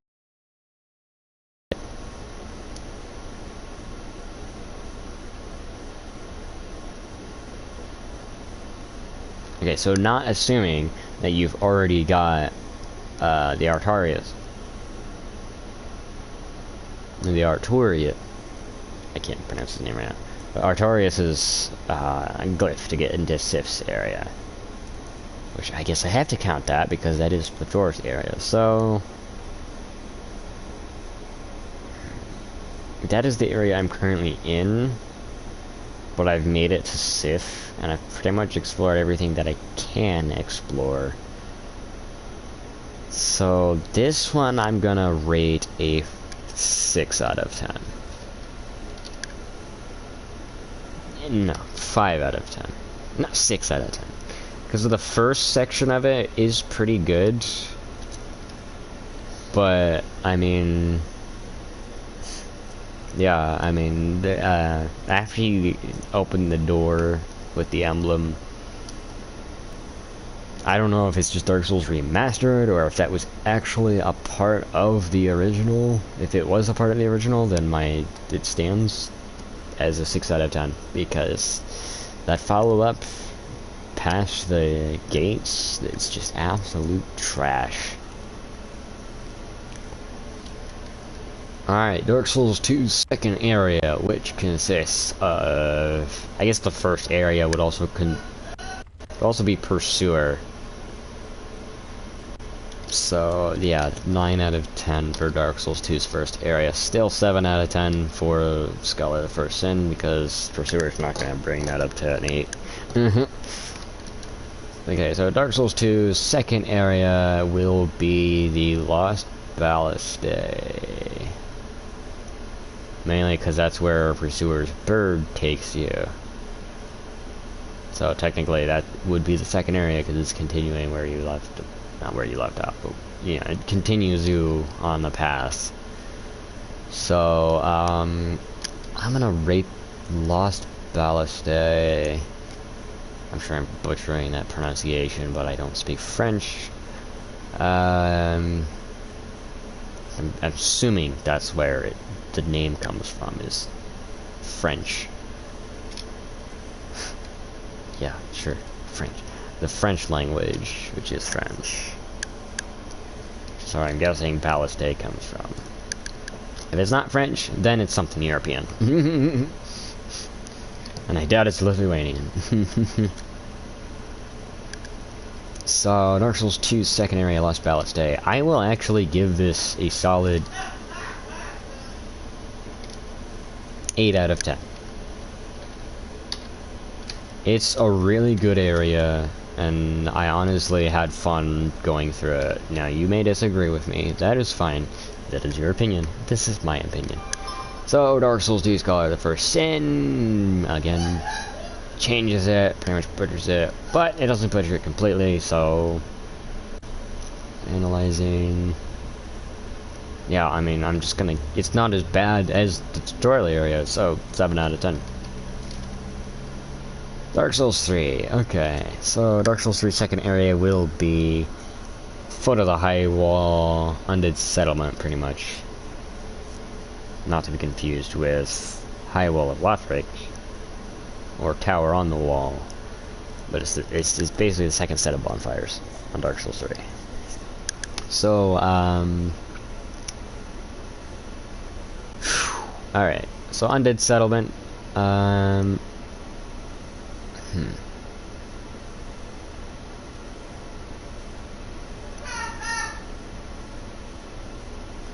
Honestly, I think I'm gonna give this one an 8 out of 10.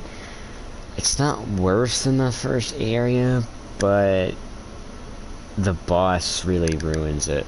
The area is good, the boss is not. So, 8 out of 10 because of the boss. I'm sorry. It would be a 9 out of 10. But, unfortunately, it's just not. Bloodborne! So, second area would be Cathedral Ward. Because, technically, the third area would be... Yeah, because you can save up 10k to buy the Hunter Chief emblem from the shop, so... So, Cathedral Ward. Alright, so... This is, if you've killed the Cleric Beast, you can buy the Hunter's Chief emblem. Which, I counted the Cleric Beast as part of the first area of Bloodborne, which got a 9 out of 10. So, you better have killed both bosses. If you don't know where Cleric Beast is, search. It's before Gascoigne, before the sewers. And that's pretty much all I'm going to tell you. It's before the sewers. Matter of fact, some could say it's above a certain place that leads to the sewers. And that's all the farther I'm going to go. I don't want to spoil it, if you haven't fought Cleric Beast yet, but I'm pretty sure most people have, because they've made it to the bridge where the werewolves are.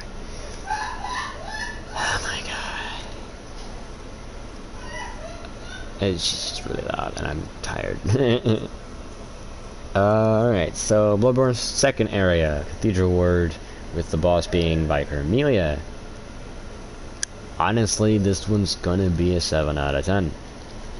Pretty mediocre for a Souls game, but still pretty good. Elden Ring. This is gonna be Weeping Peninsula. Honestly, not as much of a headache to go through as Limgrave. And it's got more to it. There's honestly an NPC quest line there as well that, you know, takes up a really big part of Weeping Peninsula, which is Castle Morn. Honestly, I'm gonna give Weeping Peninsula 8 out of 10. It's not that much better than Limgrave, but honestly, it's better than Limgrave in my opinion. So, the third area. Really glad I didn't spend eternity on Elden Ring's ranking.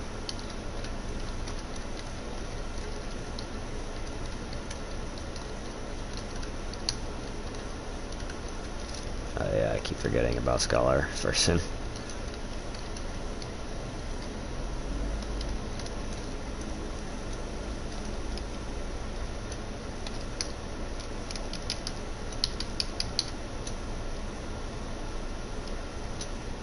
Bloodborne and Elden Ring. Alright, so Demon Souls. You will be ranked based off of... Okay, I guess I'm just gonna be like second area of Stonefang Tunnel, okay? Because it all kind of just blends together in my head until you get to like Flame Lurker, but that's part of the area, so second area I will count Demon Souls as Flame Lurker and Dragon Gods. Although Demon Souls only has 5 areas, it's hard, okay? It's hard to... Let's get 6 areas, technically. Or no, because there's only 4 headstones, right? There's 5 headstones, then it's 6 areas. There's 4 headstones, and it's 5 areas. Alright, so, yeah, Stonefang Tunnels gonna stay 9 out of 10. I mean, Flame Lurker's a good fight. Dragon God's a cool fight. It's not hard, but it's a cool fight. You're hiding from the dude that one-shot you at the beginning. Although that was in a cutscene, so... You want to run them hands back.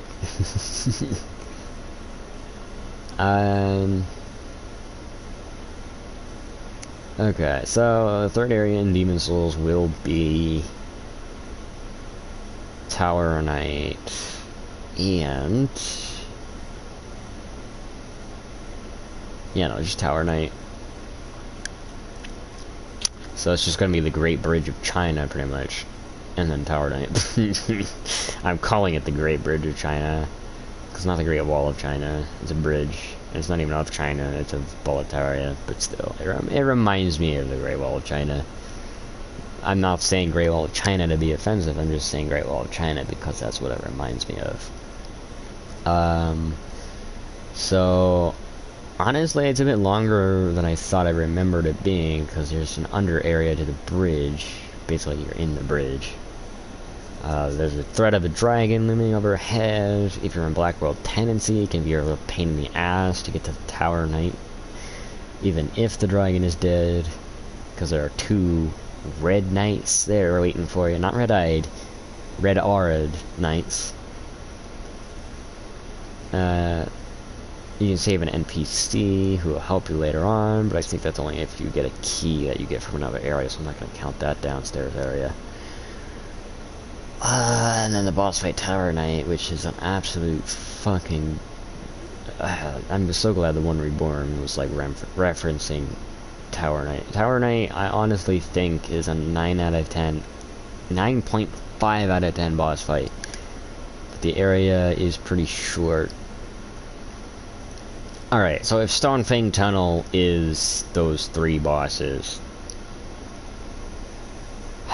Shit. Ranking Demon Souls is hard, because you gotta... Okay, so yeah, I won't count Penetrator and King Alon because you have to kill a certain amount of demons to even access them. So I will stop at Tower Knight. The third area is Tower Knight and the bridge leading up to him. So honestly, if you're not in Black World Tendency, 9 out of 10. If you're in Black World Tendency, 8 out of 10. So 9 out of 10. Because the boss fight is absolutely legendary. It's not a 10 out of 10 because it's not perfect, but it's a legendary boss fight. Alright, so Dark Souls 1. Second area is gonna be... Sorry, third area. I keep saying second area. I'm sorry. Third area is gonna be the Ghost Town. New Londo Ruins. This area, honestly... When I thought it was supposed to be the way forward, I absolutely fucking hated it. The moment I learned that it was optional, and it was just to get to a guy that removes curse, it wasn't so bad because I didn't know that you were supposed to come back later. So, that being said, if you have enough transient curses, it's not a cakewalk. Because if you're underleveled, they can still hit pretty damn hard. But it's a better area than I would have ranked it had I made this list before I had gone through that area anyway. So, I will give it... Honestly... Okay, so 7 out of 10 because there are some parts of it that are bullshit. But overall, it's pretty good. Dark Souls 2, second area, or third area, sorry. So, let's say you backtrack a bit, go to Majula, then you take the other path that you saw, and that will lead you to the Hyde Tower of Flame, sorry. So, Hyde Tower of Flame and Dragon Rider will be Dragon Rider and Dragon Slayer armor, because technically, 2 bosses in that area. Can't count Dragon Slayer armor as separate because, well, what area would I tie it to besides this one?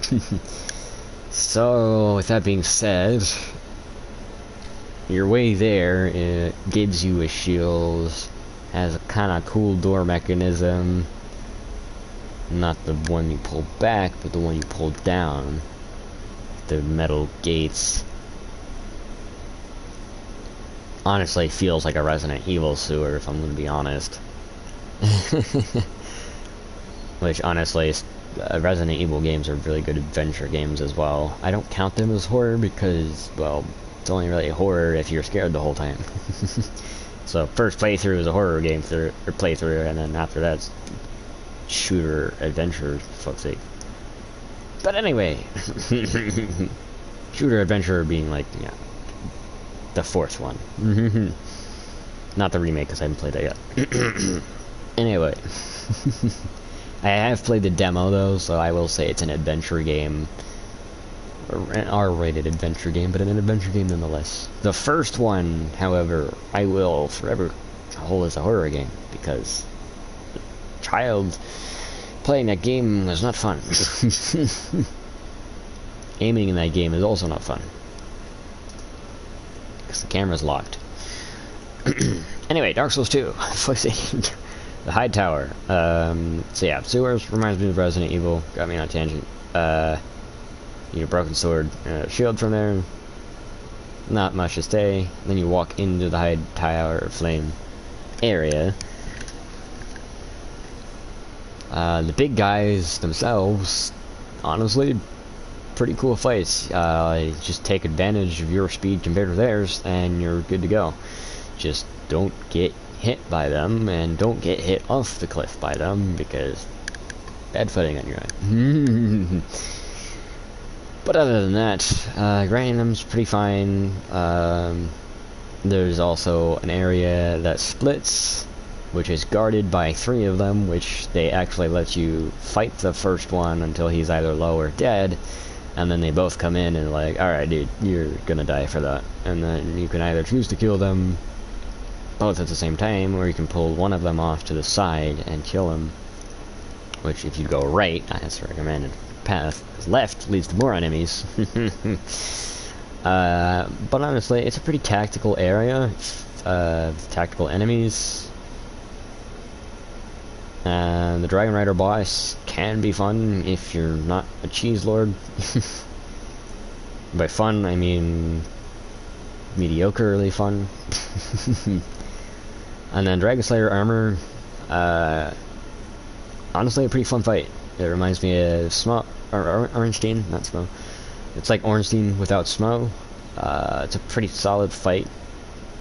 I'm not gonna sit there and be like, oh well, Piccolo is just Ornstein, so F. It's like, no, dude, shut up.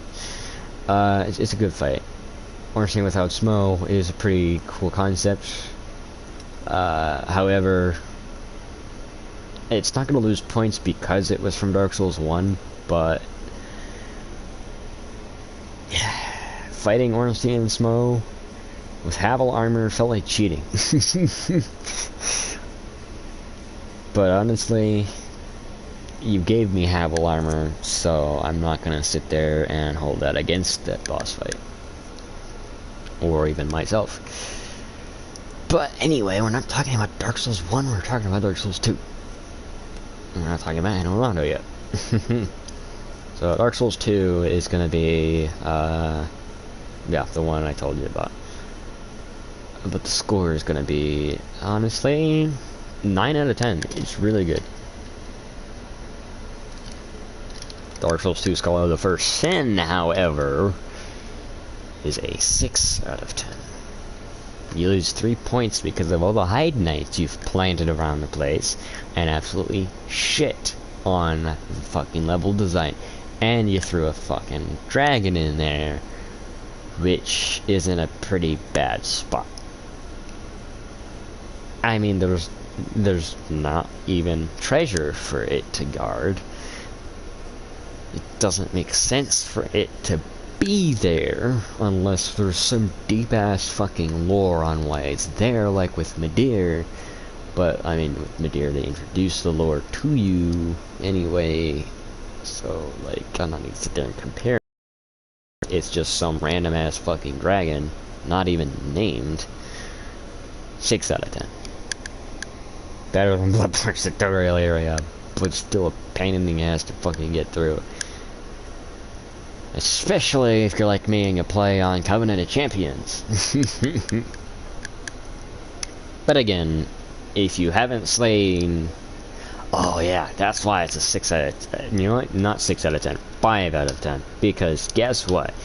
If you kill the Dragon Rider, all the Hide Knights wake up. And you have to deal with them and the big guys. If you're a part of the champion... or Covenant of Champions, yeah. If you're part of Covenant of Champions, that area is absolutely shitty level design, and Covenant of Champions is pretty much how you would play any other Souls game, is with respawning enemies. Non-respawning enemies, though, it's less of a pain in the ass, but I shouldn't need to delete somebody's respawn counter for the area to be easier. So yeah, 5 out of 10, fuck you, Scholar of the First Sin. Dark Souls 3. Okay, third area is going to be Fair and Keep. And, Undead Settlement, sorry. The, Crucifixion Woods, Crystal Stage, Fair and Keep. No, okay. Crystal Sage and Deacons. And the reason I say that is because I'm going to rank Fair entirely separately. Because fuck that place. But anyway, so Dark Souls 3,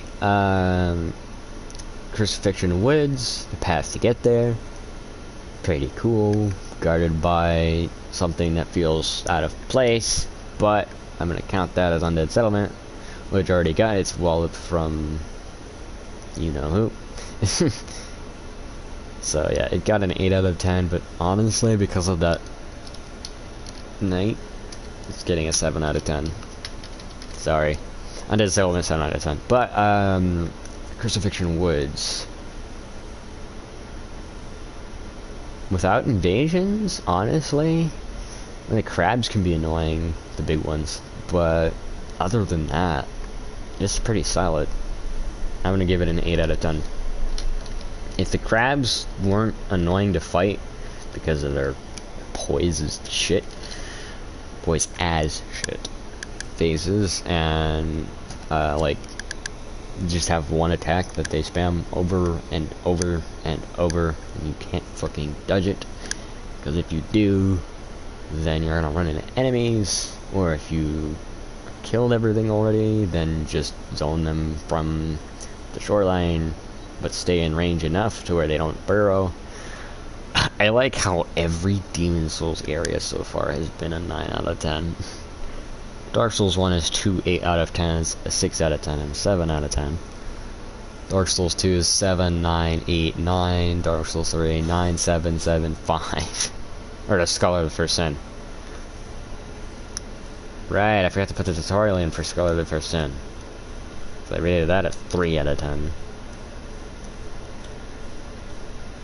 Okay, so DS2, SF2. SFS, sorry.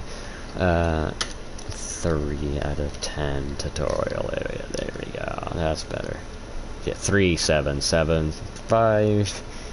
Dark Souls 3, 9, 9, 7, 8. And Bloodborne is coming up. Bloodborne's third area is going to be Old Yarnum. And the old Healing Church Workshop, because that's what Old Yarnum opens up. Or should I count that as Upper Cathedral Ward? I'm gonna count that as Upper Cathedral Ward. Okay, so just Old Yarnum and Bloodstarved Beast. So, considering that you can get kidnapped after you kill Bloodstarved Beast, and that kidnapping leads you to Dark Beast Parle, where you can then get a free emote from Jura. If you don't kill Jura, you get a cool-ass emote. I guess it's cool. I don't know why you call it a cool-ass emote. But, Old Yarnum, honestly, small area, pretty linear. If it wasn't for Jura's machine gun, I would rate it higher. However, the machine gun kind of rushes you through the area. So, the Bloodstarved Beast boss, however, does take that point back and gives it a solid 8 out of 10. I mean, Bloodborne's been 5, 9, 7, 8, so, I mean, you think I'm playing favorites. I mean, I kind of am with Demon Souls, but not really. Elden Ring. Okay, third area I'm gonna count as Liurnia, just for scaling reasons. I would have done Caelid, but other people's third area may not be my third area, and other people's second area might be Caelid, so I'm gonna count Caelid as the fourth area, just because you get to Altus Plateaus through Liurnia. Hi. Good morning. So Elden Ring's third area, which is Liurnia, basically the entirety of Liurnia. It's pretty good. Lobsters can be pretty annoying. Revenants, oof. Yeah, I guess Revenants I would give the negative point to, because lobsters are fine. They can snipe you, but they're fine. Pretty annoying to fight head on, but honestly, it's a giant ass fucking lobster. What do you expect? So Elden Ring's Liurnia of the Lakes. Overall, I will give it an 8 out of 10. Big Tortoise Man redeems that point that the Revenants took away. So the fourth areas of Demon Souls, Dark Souls 1, Dark Souls 2, Dark Souls 2, Scholar First Sin, Dark Souls 3, Dark Souls, not Dark Souls, Bloodborne, and Elden Ring. I swear I'm not trying to joke about Dark Souls 4, I just keep accidentally almost typing Dark Souls 4. Right, because my brain wants there to be one that's super improved compared to Dark Souls 3. Alright, so Demon Souls' fourth area is going to be... For me, it's usually Tower of Latria, because that's the area I go to after Tower Knight and after the... after Dragon God. But we're going in order clockwise. So, excuse me. I'm sorry for your ears.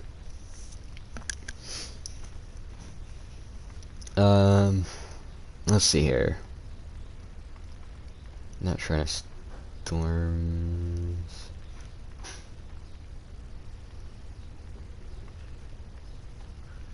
Unless Shrine of Storms is next. Okay, I'm gonna count Shrine of Storms. So Adjudicator and Old Hero and Storm King. All at once, because, I mean, Elden Ring's not gonna have many areas, so might as well dwindle Demon Souls down instead of just cutting it up in sections, unless it's the first one. Because the first one's also the last one, so... Second to last one, sorry. So... The fourth area in Demon Souls is Shrine of Storms. Up to Adjudicator, those skeletons and stingrays can be really annoying. The rolling ones, I should say. The rolling skeletons are pretty bad. But if you have a shield, they're no problem. You just block, punish. Those stingrays, however, get really annoying after a while. And I'm calling them stingrays because their fucking harpoons sting. But Adjudicator is a pretty good fight. It's got a weak spot that you can use to get them on their stomach, I guess, because I would say knees, but it's hands and knees, I guess. Or you can then strike at the bird, who's the actual boss. Honestly, it's a pretty cool area. Steep cliffs, though. Like, eesh. Putting rolling skeletons on a cliff is pretty brutal, guys. But, I mean, to be fair, you were trying to make it challenging, so, and you did. Storm King, hell of a fight. I mean, Storm Ruler is an absolute beast in Demon Souls. It has limited range, but honestly, it keeps you from just sniping the boss from wherever you please. So, I mean, I feel like them nerfing the weapon in the fight is pretty fair. And then the nerfing it outside of the fight is fair as well. Because outside of the fight, infinite range is pretty damn fucking insane. You snipe dragons out of the fucking sky. That would be pretty cool to do, but overpowered.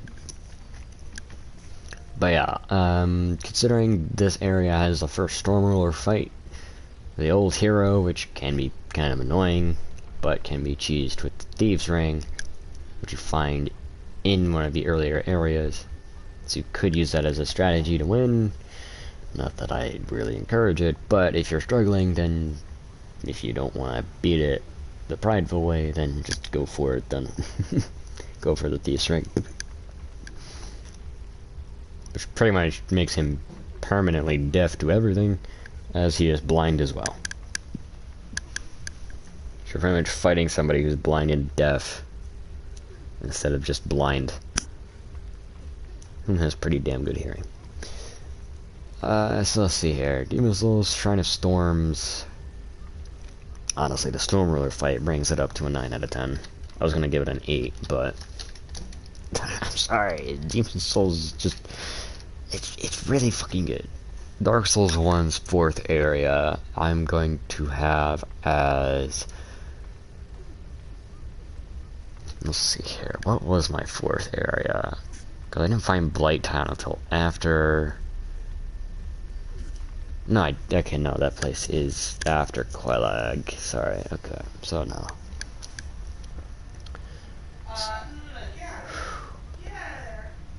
I think... Honestly, my brain's only focusing in on Oh wait, no, there's the sewer area that has Gaping Dragon. Okay, that'll be Dark Souls 1's 4th area. Actually, no. Gaping Dragon leading down to Blighttown. And then, I got no, I'm just kidding. So, the sewers, Blighttown, Gaping Dragon, that area, that fucking area that I panicked in, and Quelag. So that's 5 things in this 4th area. So I'm counting the sewers in Blighttown as one place, seeing as how one leads to the other.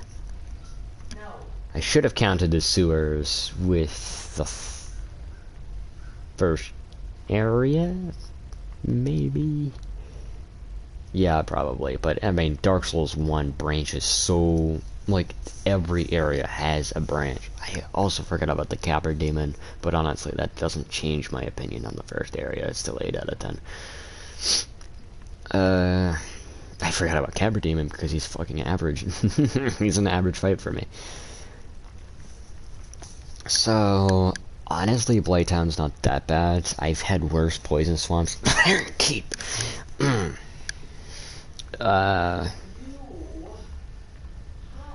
So, I'm gonna say... If I didn't panic down in the Hydra area, where all those dragon stones were... I got a cool-ass sword from there, too, so I guess it was worth it.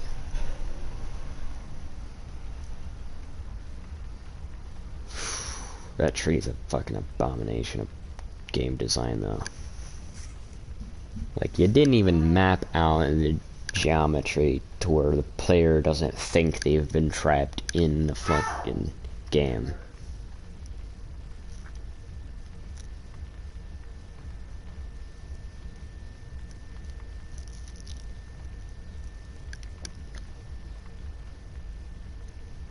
Honestly, I was gonna give it an 8, but I'm gonna give it a 7 because, well, make your fucking tree better. I don't know. Dark Souls 2. So this area is gonna be 4th area. It's gonna be the pirate area. Is what I call it. No Man's Wharf. So the journey to there is pretty cool. You get an armor set and some weapons. Then you meet an NPC next to the bonfire who helps you later. The area itself, pretty cool mechanics. I mean, if there are enemies that are afraid of torches until you get them in a corner, which honestly, a cornered animal equals an angry animal.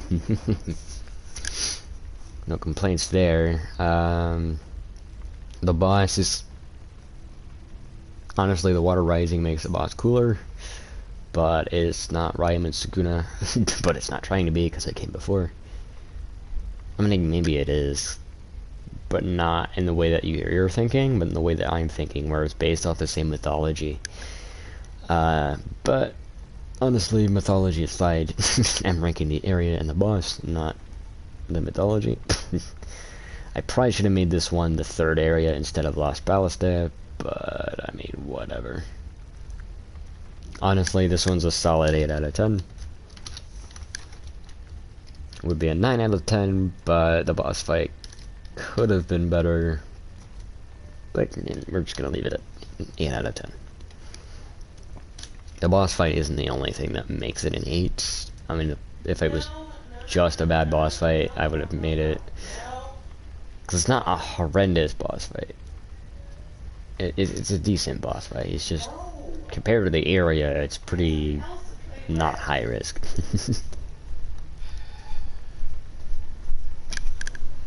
What are they doing?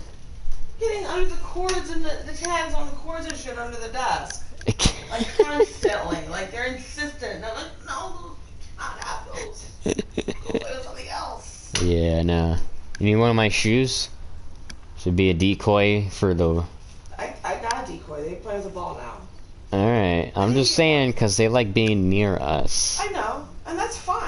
They slept with me all night. I woke up this morning. They were on Annie's pillow. It's adorable, but like you can't play. Yeah, that was after they played with me for like 2 hours. Aww. Yeah, Alex is adorable. Yes. But yeah, if they continue to bother you, I just don't want them amongst the cords and shit. That's all. yeah, I'm just saying to distract them from the cords without needing a ball. Because like the moment you go back to your desk, they might either come over to me or they're going to come back over to Hopefully you. they come over to you. I need to give him a bath this week. Yeah. Don't know how that's going to play out because of the missing eye, but... I'm not going to wash his face. Okay. Just give him a bath. I mean, if I do anything with their face, I'm just going to use the warm washcloth thing like I've been doing. Yeah.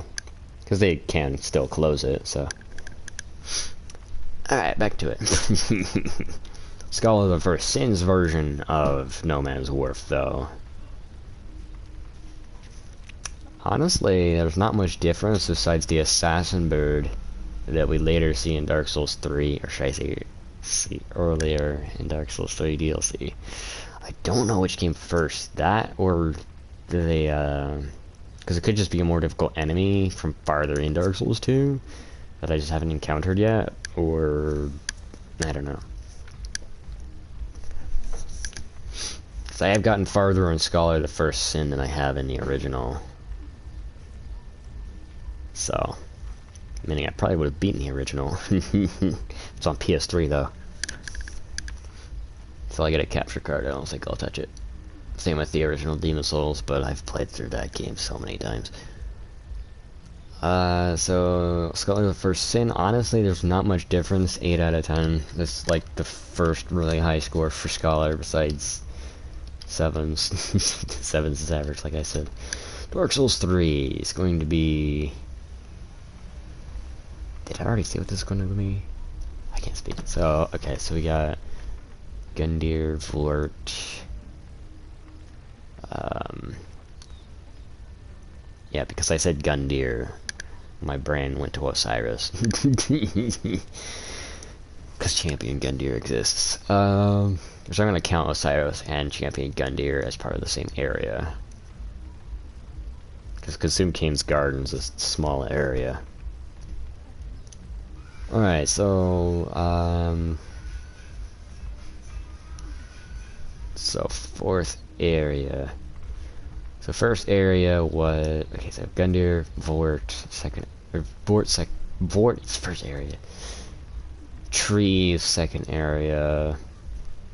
Crystal Siege, and, okay, so yeah, we're on Farron Keep now. So Farron Keep. Abyss Watcher has buffed this area's rating by 2 points. Because this fucking area is the worst poison swamp I have ever played in any Souls game that I've ever played, ever. Blight Town, Demon Souls' poison area, not as bad. Demon Souls' poison area could use a little less gravity hazards, but other than that, it's fine. Farron Keep, however, you have to search through it for cutscene events that cancel out that fire to light another fire within the place, which in Dark Souls 2, you could have just taken your torch, lit all 3, and moved on. But this isn't Dark Souls 2, this is Dark Souls 3.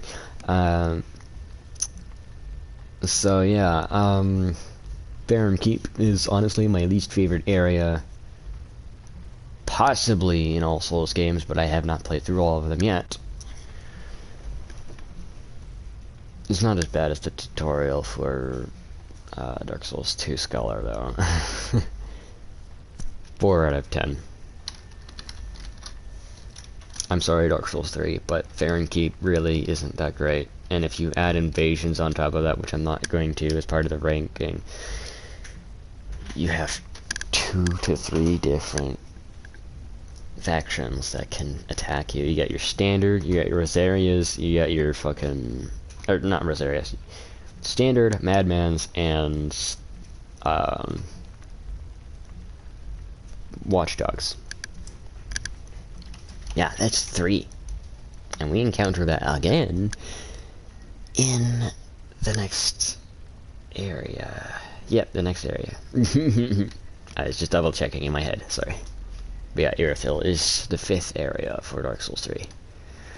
Bloodborne's 4th area, so Witches of Hemwick and Canehurst. I'm gonna not count them both because you do need to go through Forbidden Woods to a certain extent. So should I make this Forbidden Woods? Yeah, I'm gonna make this Forbidden Woods because I'm gonna rate Hemwick and Canehurst together. No. Witches of Hemwick. I usually do Witches of Hemwick before Vicar Amelia, but since I ranked Cathedral Ward, I'm not gonna sit there and separate the boss that Cathedral Ward's into the 4th area. That wouldn't make any sense. So 4th area is just gonna be Witches of Hemwick.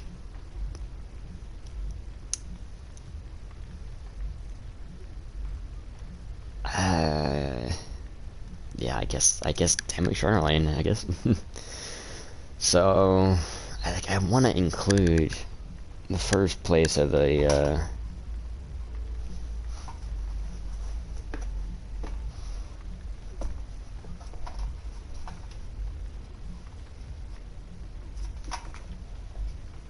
don't you dare flip that switch. Thank you.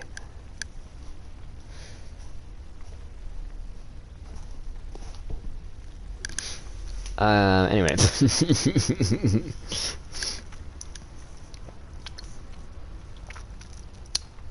Hemwick Charnel Lane is a pretty average area. I've been through it like 10 times. Probably more than that if I'm helping people.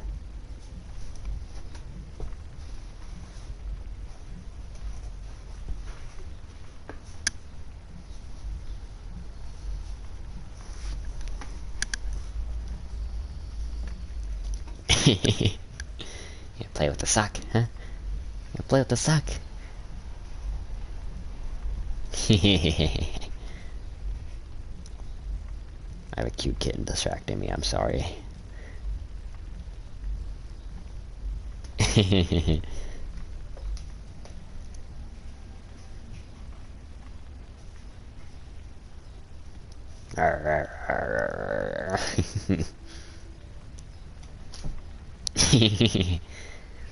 Okay, sorry. So, Bloodborne, Hemwick Charnel Lane, 7 out of 10. I mean, it's pretty average for a Souls game. Challenging, but average. Elden Ring. So this one's going to be Altus Plateau, not Volcano Manor, just Altus Plateau. So, surprisingly, it's smaller than Limgrave. It's bigger than whatchamacallit. I can't think. Weeping Peninsula, right? And it's definitely smaller than Caelid. So, yeah, I will include Windmill Village, because Altus Plateau. So,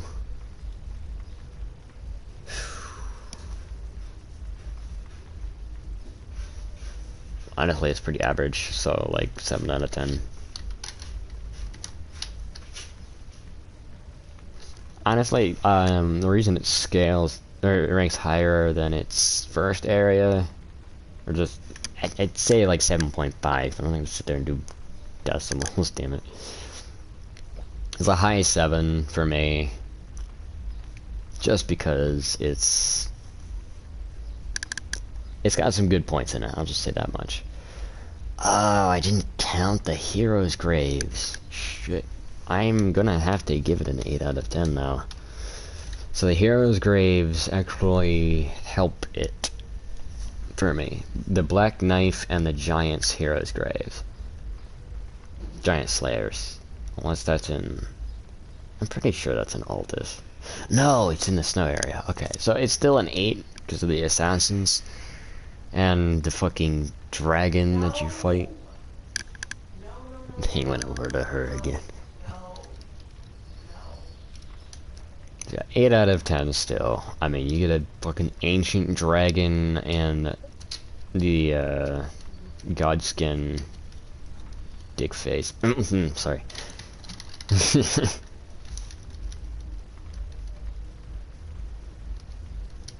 Oh my god.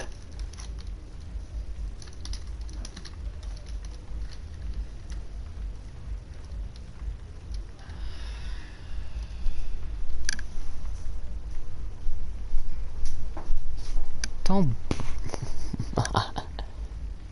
I'm working. I know. Come here.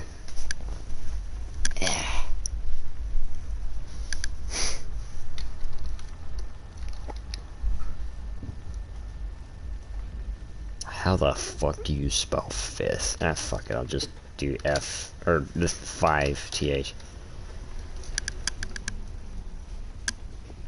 Hey, that's fine. You can mess with the cloth wire, I don't care. They do smell like they need a bath, though. Don't know what they got themselves into in the past hours, but they're stinky. Alright, so 5th area. I might end this on 5th area and do like a Dark Souls ranking. Honestly, I might as well just do that.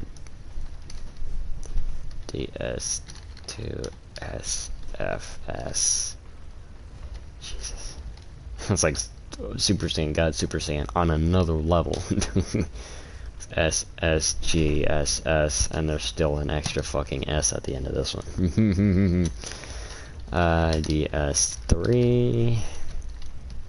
Bloodborne. Bloodborne is the shortest abbreviation besides Elden Ring. ER.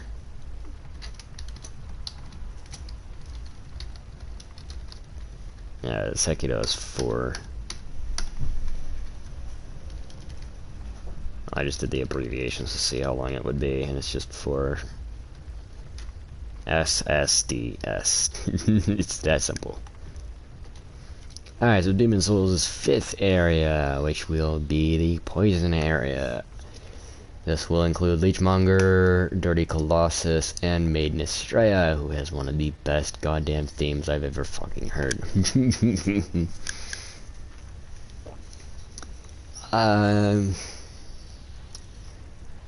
Maiden Estrella really carries this area, I'm gonna be honest. The second boss of the area also, like the second... Okay, so the main detriment of this area is the first part of it. In my opinion, it's the first part of it. Those big guys are really fucking annoying. And on your way to... those big guys are also the main detriment to these 3 boss fights. Because, like, it's just so fucking annoying. Like, I swear to God. Those big guys are high poise, high damage, fast swings. It's ridiculous. And later on, you're in a fucking poison swamp trying to get through it. So, I would rank this higher than average. However, it loses 2 points due to another downside in Maiden Estrella's boss fight of the Blood Babies. Yeah, I don't know what the fuck was going through their head with that, but, I mean, you went from an 8 to a 7 to a 6, and Maiden Estrella makes this a 6, because that boss is a really good fucking boss, especially with Garl Vinland there. Unless you choose him, of course, but I don't do that. I have honor.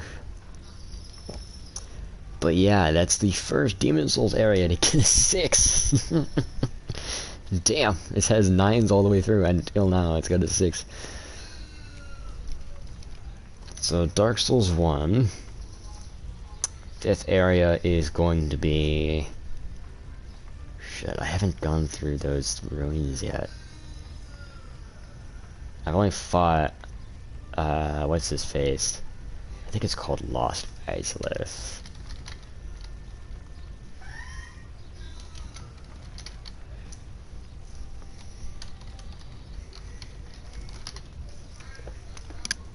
Have I gone through any other areas in... Oh, Sims Fortress, right. Sims Fortress.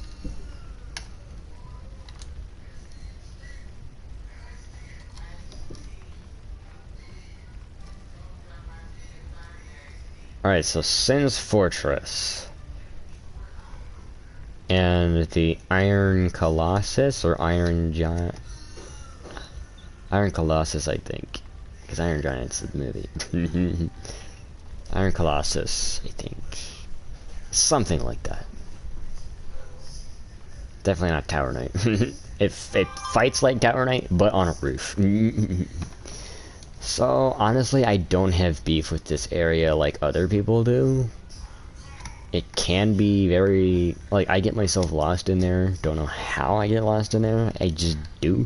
I think I know where to go, and then it's like, no, you don't actually get to go there because you're going to this other place that instead that you didn't think you were going to go to, and then you finally get your bearings, and then after that part you're pretty much good to go. So, I mean, honestly, besides dickhead turning the thing to adjust what path you're on, even though there's no one up there to kill, that's the only beef I really have with that area, is the auto-turning bullshit that launches the boulders your way every time, even though there's no dude up there to take out. So yeah, that's the only beef I have with that area. So I would have rated it an 8 if it wasn't for that auto-turning boulder bullshit, so it's getting a 7 instead. Also, fighting a Tower Knight-like enemy on a roof is not ideal. Like, I don't think that giant on that rooftop has access to turn the switch to auto-face you, so, like, he's just taking boulder, throwing it down, waiting, taking boulder, throwing it down, waiting. I mean, straightforward. He's not turning any, like, crank or anything like that. It changes where it's aiming. Like, no, he's just throwing boulders down. So, Dark Souls 2, I forget what area comes after the Lost Ballast Day.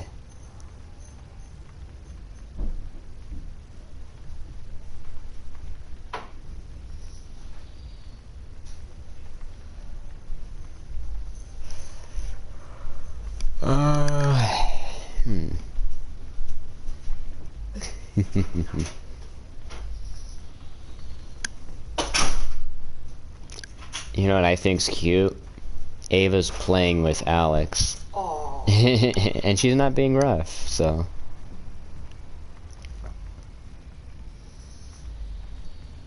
Good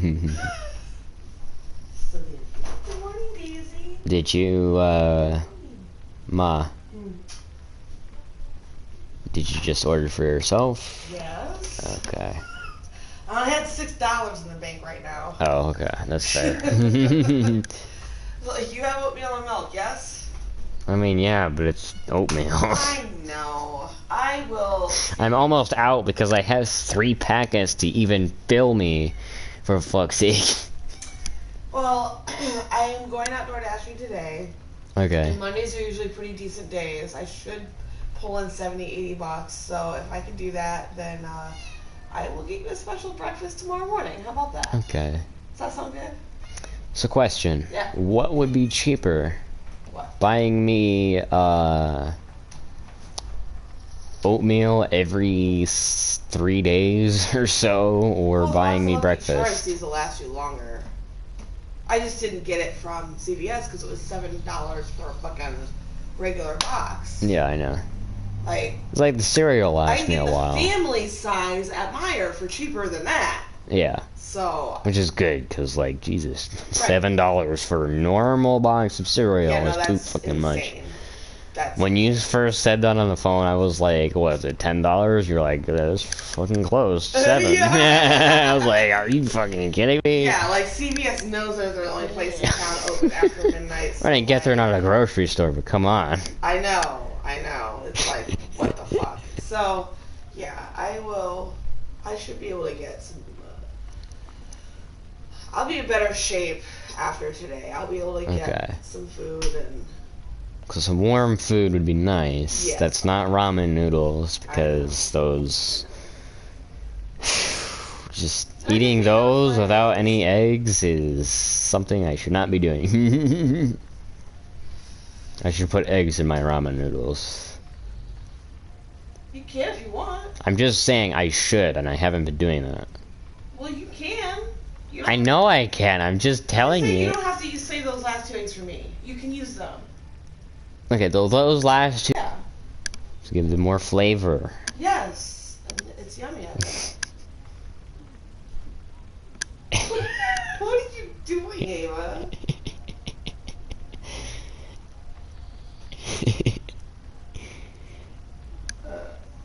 I need to vacuum today. I need to do my laundry today. Are you streaming like right now? Yeah, I'm just doing a rank. This is technically, I'm not playing Bloodborne anymore. I'm just ranking Souls game areas. I don't want the public to really know how much we're struggling with food right now. Sorry, what? I don't really want the public to know how much we're struggling with food right now. By the time anyone sees this, we're gonna be out of this situation. Yeah. I mean, seriously. If I showed you, or if I showed them your face, that would be an outdated video of you by the time it gets popular. Are you saying it's like Beetlejuice in the sky, that by the time you know Beetlejuice has been in supernova? Yes, yes, exactly. It's gonna be 10 million years before anyone sees this.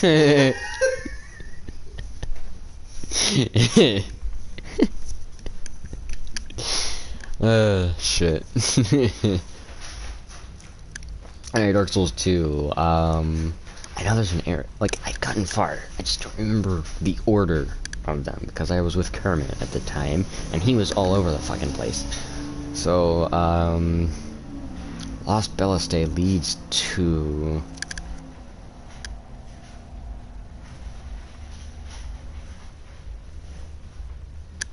that was that thing. Okay. But now that's a side area. So where did Lost Balliste take me?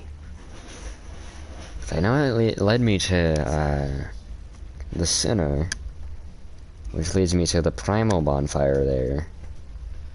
Do I just take another path from there?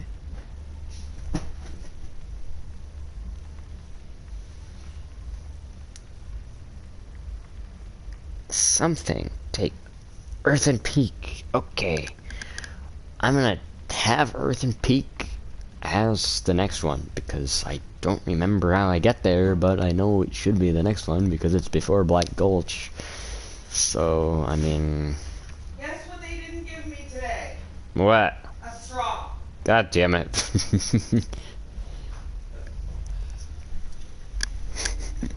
I'm sure Blaze could make you one, because he's pretty good at paper mache. You make you a paper straw. To be fair, it'd have to be actual water-resistant paper, not waterproof paper, because then it might have something on. You could have a wax outside, but can't you? Yeah, because ramen noodles has wax on the inside to keep the styrofoam from doing whatever the fuck styrofoam does against hot water. Which I forget the exacts. I'm rubbing my nose because allergies. The door's wide fucking open. Pollen and dust. Or dust not so bad. Pollen, yeah. Oh, those two are adorable. Anyway, I'm gonna count it just Earthen Peak. Oh,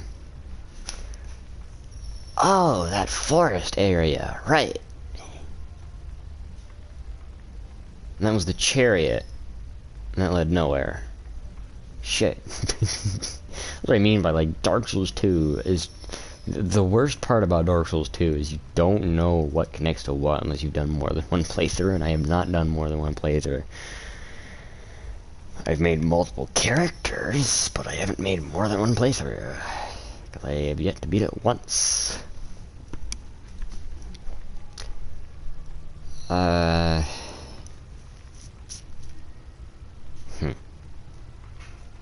I do think the forest area is next.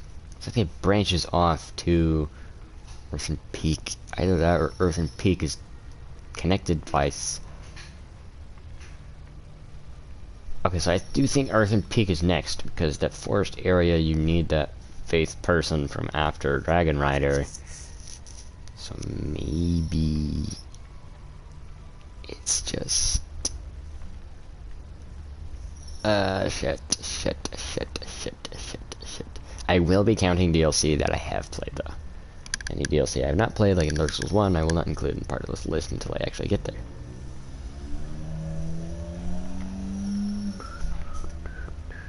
You know, I can't get Maiden Estrea's theme out of my head. Like, even with Maiden Estrella, it's 6. God damn. How'd you fuck up that badly? I mean, it's the first game I'll cut it as a slack, but it's still getting a 6 out of 10. For Demon Souls. At least Dark Souls 1 is like a 7. Like, jeez. It's been consistently 8s and 7s this entire time, with 1 6. Dark Souls 2 has actually been doing pretty good. A 7, 2 8s, and 2 9s. Like, that's pretty damn good. But anyway, yeah,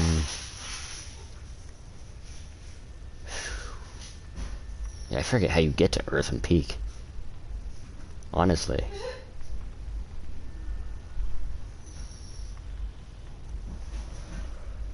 Yeah, the hunters, whatchamacallit, and the chariot is next. Honestly, I didn't even remember it until now, so I might just give it a 6 out of 7, or 6 out of 10, jeez. 6 out of 10, because it wasn't even memorable. Not to mention, I mean, the boss fight is just... I don't even remember how he defeated it. I just remember him cowering in a corner and then moving up and then cowering in a corner. I think you killed something that crashed the chariot. No. But I don't know.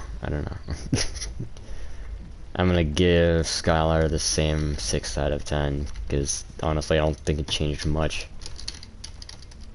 Okay, it did change some enough to give it a less. Yeah, you get a 5. Yeah, you get a 5. Because there's that one gank area. Those enemies just like, hey, what's up? We're just gonna fall out of these trees and just say, hello, how you doing? And just wipe you out of off the face of the earth. If it wasn't for Kermit there to sit there and be like, okay, there's multiple dudes up ahead. And it wasn't for me spotting them in the fucking trees, because, you know, saying there's multiple enemies ahead isn't saying what the fuck I'm prepared for. Going to be preparing for. Yeah, Skylar Ferguson, somehow you did worse than yeah. Immemorable. There we go. Okay, so we're done with Farron on Dark Souls 3. So next is Irothel and Pontiff and Aldrich. Honestly, 8 out of 10. It's pretty good, could be better, but it's still really good. I'm not going to count Invasions towards the rankings, because that would make it a 7 out of 10, because Invasions are bullshit. I will count Irothel Dungeon and Profane Capital as their...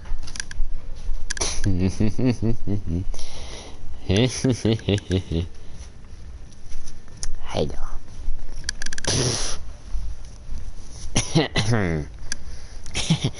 They just like you, Ma. What can I say? I booped their nose on accident. My lips. It's fine. Oh. Go get it. Oh, you're more interested in my hand, right? Okay, cool. Bloodborne. Okay, so after Witches of Hemwick, we have the Forest, which I will count Bergenworth as well.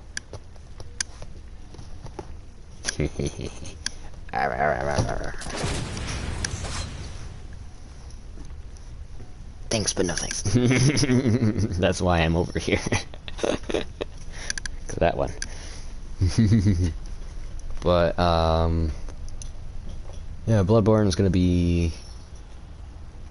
So we just finished off with Witches of Hemwick, Forbidden Woods, and Bergenworth. Honestly, I'm gonna give you a 9 out of 10. It's really good. There's lots to explore.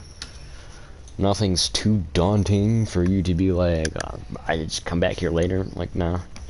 There's a secret area that leads to Canehurst, of all things. And Yusefka's Clinic.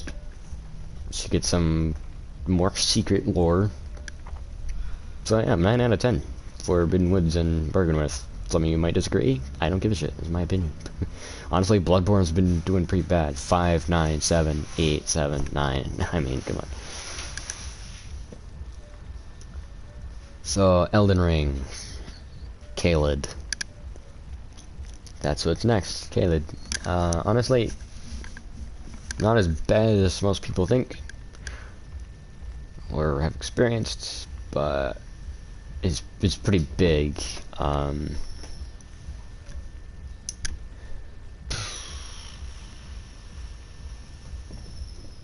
7 out of 10. Honestly, Elden Ring is just full of 7 out of 10s. Oh no, it's full of 8 out of 10s. Never mind. Whatever.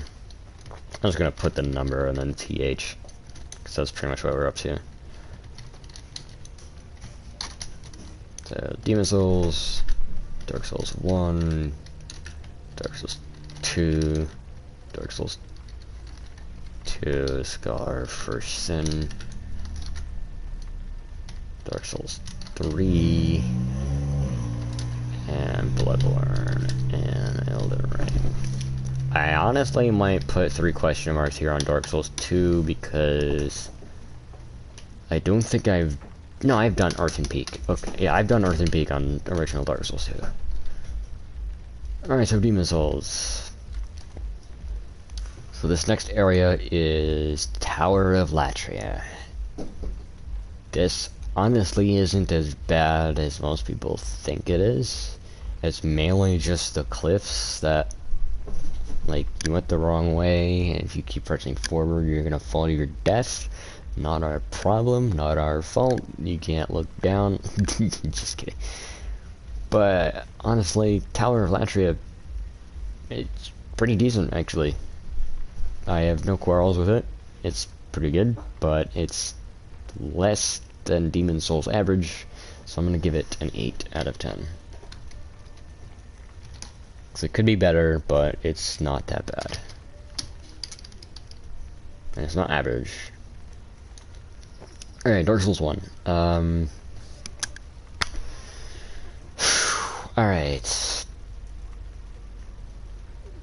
Oh, so that's why I remember those wyverns.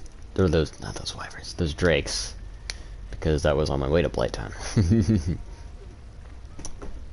So it would be Lost Isles next, which I haven't really explored except for the boss. Honestly, if I can get to the boss before the rest of the area, then you better have another boss, because that's gonna be pretty... It's Bit of Chaos, isn't it? It's Bit of Chaos, isn't it? I can't rank this. I've got a 3 question marks at it. I've only fought Ceaseless Discharge. I have not fought anything else down there. So, Dark Souls 2. I just put 3 question marks on Dark Souls 1. The boss was boring, but thrilling at the same time. Medium rolls really help out there. Let's just say that much.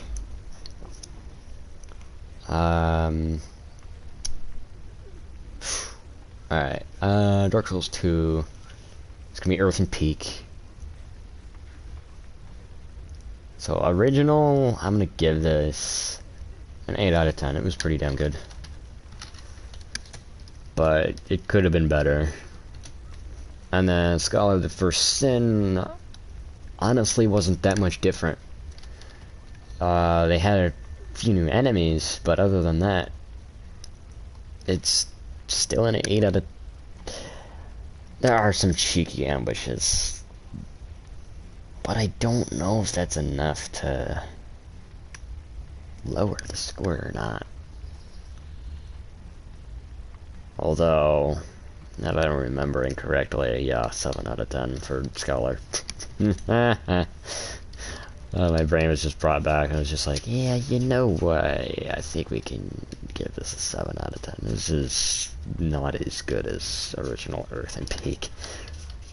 I'm not just going one lower because it's Scholar, because, like, the 4th area I gave 8 out of 10, same as the original, so I'm not sitting there being like, oh, yeah, Dark Souls 2 is superior because it's Dark Souls 2.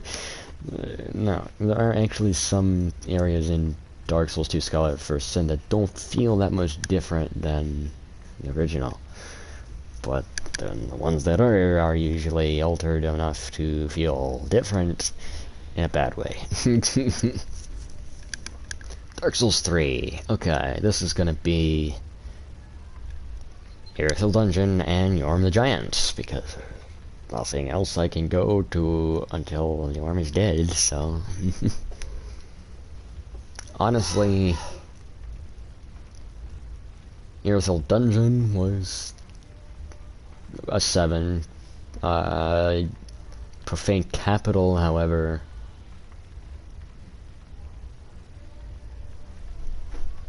Honestly, I feel like everything gets a 7. Profane Capital and Irithyll Dungeon and Yorm the Giant. The only thing that would ever rate it higher is the NPC side quest that is in more than just this area, so that's why I'm not including that. Because Siegfried would have quite the impact on the votes if I were to include him as part of this area, in which case, as you can tell lately, I have not been counting NPC quest lines, except for Elden Ring, Sweeping Peninsula, being different than Limgrave because of Castle Morn. But the only reason I brought up that NPC questline is because it's Castle Morn really fits that NPC's questline really well. And it's only like a small part of it. It's not like, oh yeah, the entire NPC questline happens at Castle Morn, so like, no, that's not why. Also, I'm not rating the questline and the area, I'm just rating the area and the boss. Those two, I swear.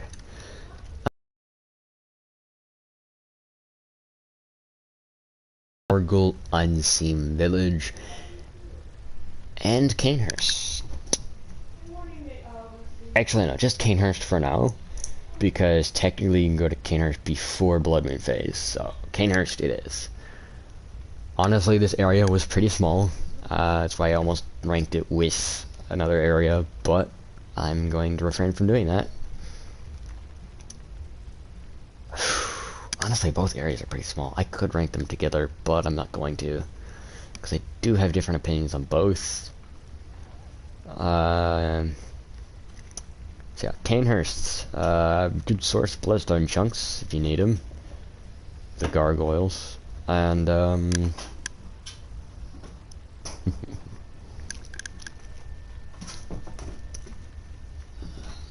I need to stop getting. I'm doing this while tired, so that's why I'm getting distracted easily.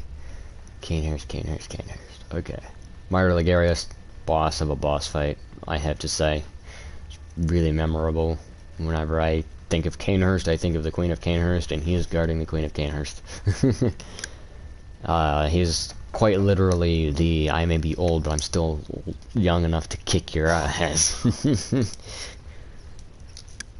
Hello. How are you? Feisty as ever. Okay. They wanted to bite my hand.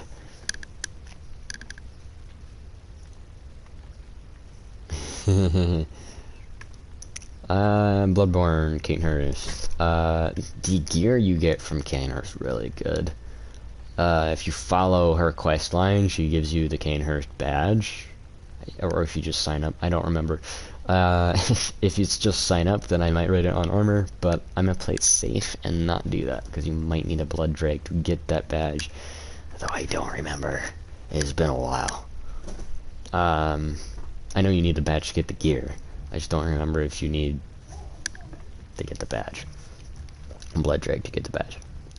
I don't know why I forgot that, but I did. Oh yeah, because I'm tired of shit. Alright, so, honestly, Cainhurst, I wish it were bigger, I'm gonna be honest.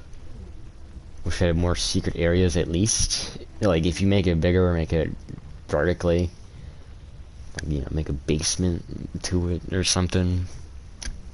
But, we got what we got, and it's actually... Despite the Red Mage inspired armor set, I'm gonna have it a 7 out of 10.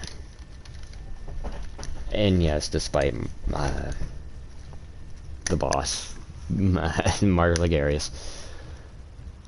Like, both things are really good, but the rest of the area is so mediocre that it's...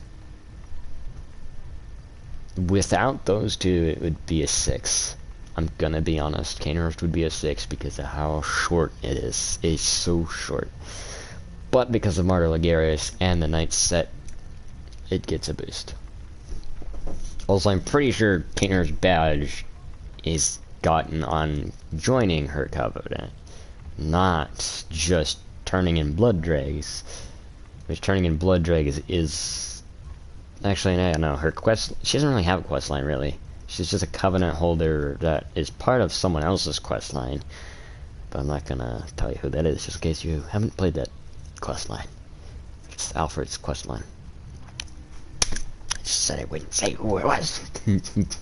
There's only so many NPCs in this game anyway, so I mean, come on. So yeah, 6 areas are looking pretty mediocre besides the first 3.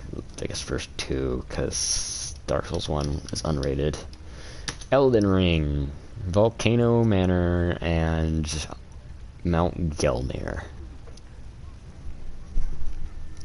Honestly, I know I've given a lot of Elden Ring areas this ranking, but 8 out of 10. It's pretty good. I mean, it could be better, but I mean, it's okay. Volcano Manor, I'm gonna give it a 9 out of 10. It's gonna be Elden Ring's first 9 out of 10. Just cause it's really, compared to the rest of the areas, it's really good. Alright. Finally, it's something I can spell out. 5th and 6th are just 5th and 6th, and then 7th is spelled out. I probably could have spelled 6ths, but I probably would have just ended up spelling 60th. Get out of there, please. Get out of there, please. Come on, out of there.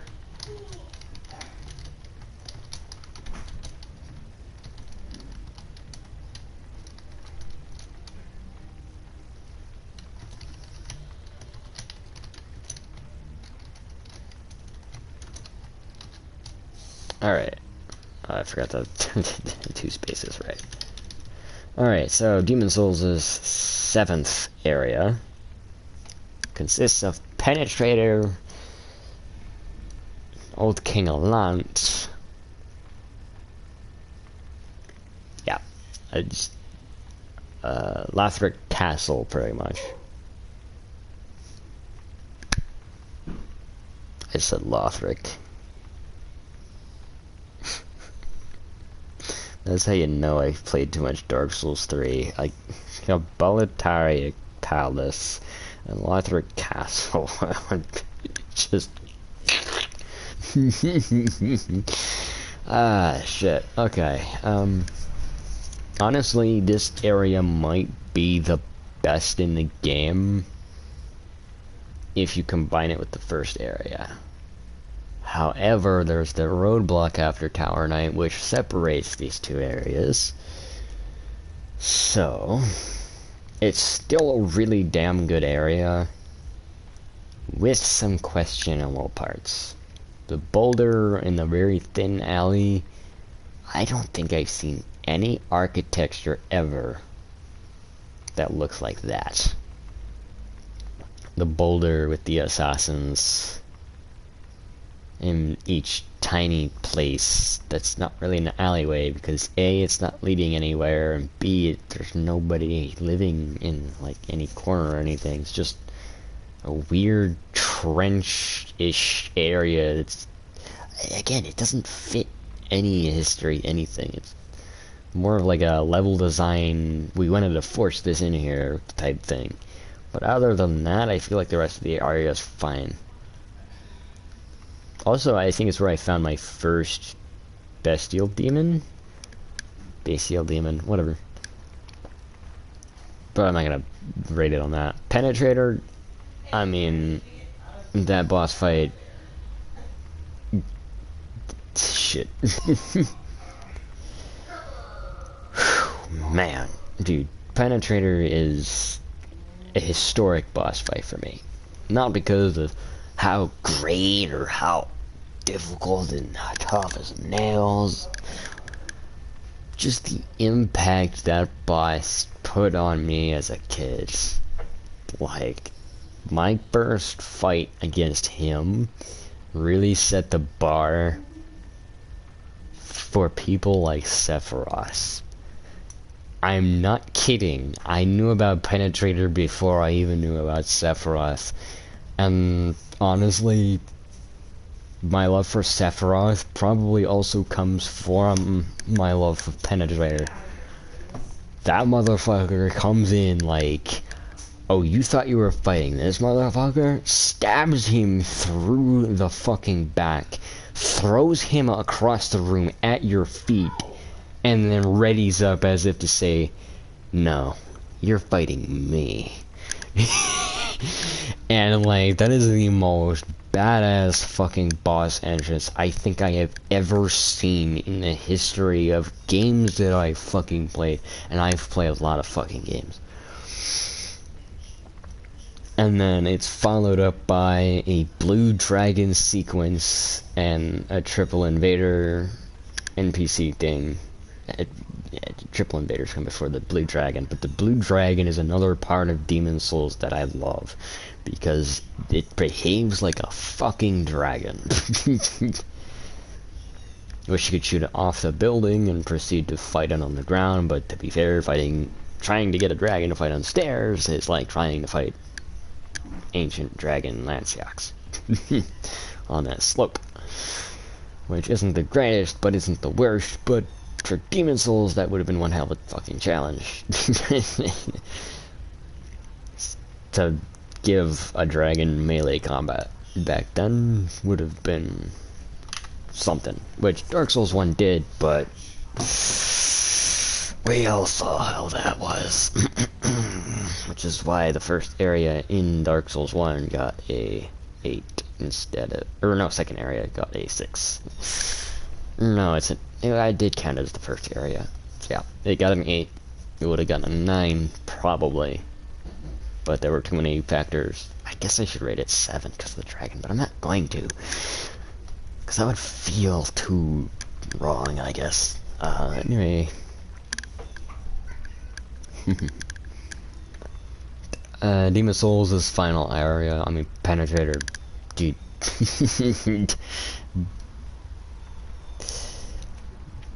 When I was a kid, I got my ass handed to me by Penetrator. On my dad's account given, but still, like, dude. The fact that he has his grab as the fucking opening sequence of him saying, "You're fighting me," is just like, dude.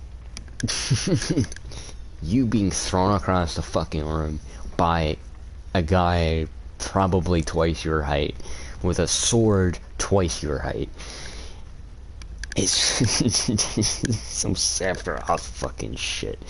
But Penetrator was who I met first, so there we go. Penetrator and Sephiroth actually have a lot in common in terms of how they're introduced and how badass they are. Although Sephiroth plays more of a role of a villain than... I guess he's only really a villain because he summons down a meteor to strike the planet and kills people. Specific people. Well, he's more of an anti-hero than a villain, let's be honest. Yeah, he wouldn't, if he wasn't to pull the fucking... Wait! Stop it!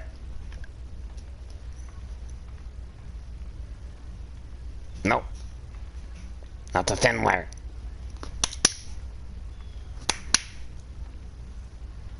That's right. Leave the thin ass wire alone, okay?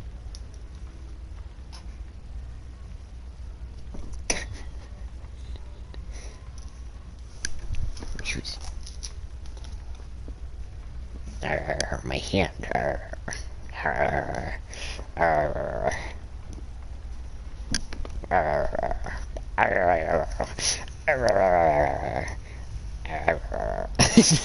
Don't throat my finger, silly. They went to bite down with their back teeth and my nail just went to the back of their throat. You're a little goofball, ain't you?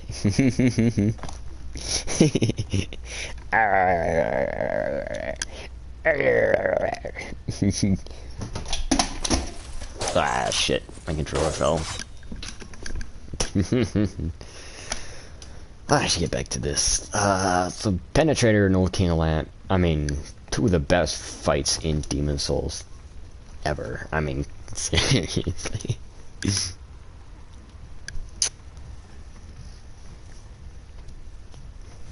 Cutie. This is Alex, by the way.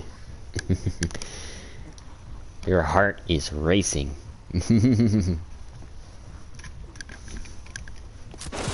But yeah, I might just give this a 10 out of 10. Penetrator is just, he left such a big impact on me since like 2009. Literally, that was the year I started playing Demons. Like 3 years old, dude. 3 years old. I was playing Demon's Souls on my dad's account. It was before I turned 4 the next year. I never saw Demon's Souls ever again until I got my own PlayStation 3. Hi. Hi. You say hi to them?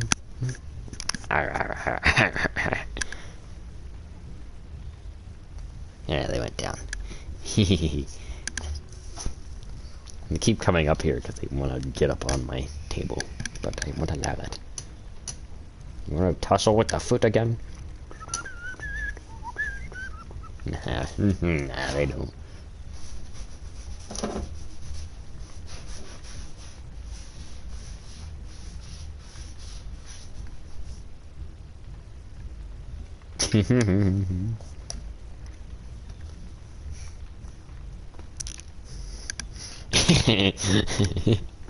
Every time I pick them up, they would just bite my hand, like, ah, let me go. I honestly might give this one a 10 out of 10. The bosses they have in the final area, as well as, like, the areas don't feel like they're just absolute hell to go through. I mean, the areas feel like build up to a big fight. I mean, this area feels final. And I don't know about most most games that I play nowadays that have a final feeling to them, except for in Final Fantasy, where, you know, the mid game can have this sense of like, oh, this feels really close to the end, and then it's not. I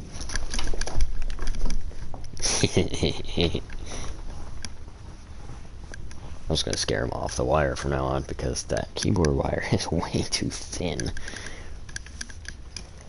But yeah, this area is easy 10 out of 10. Like,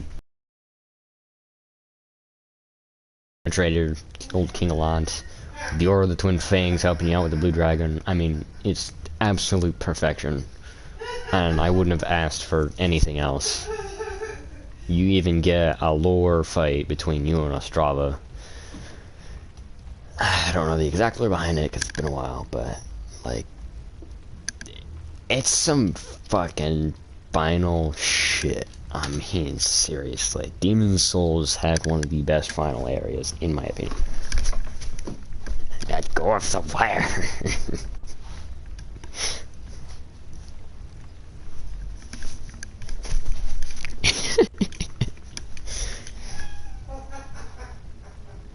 You leave that keyboard alone?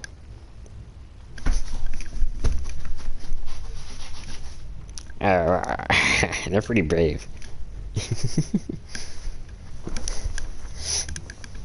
Yeah, most cats would just be like, oh, I'm scared. But this one's like, alright, so when he leaves, I'm gonna be like right back in there. So Dark Souls 1, it's gonna be another 3 question marks. Dark Souls 2, original. I don't think I made it past Earth and Peak, so that's another 3 question marks on the original. So, I have made it farther than Dark Souls 2 on Scholar of the First Sin. So, careful.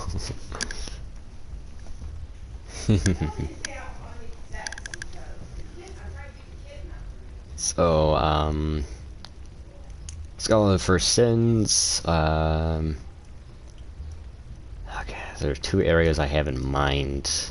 I might rank them together, but I won't.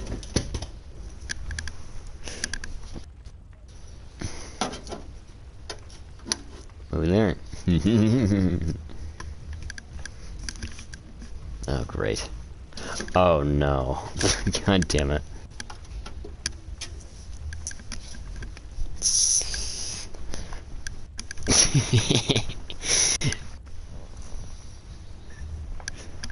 Can you play with them, please?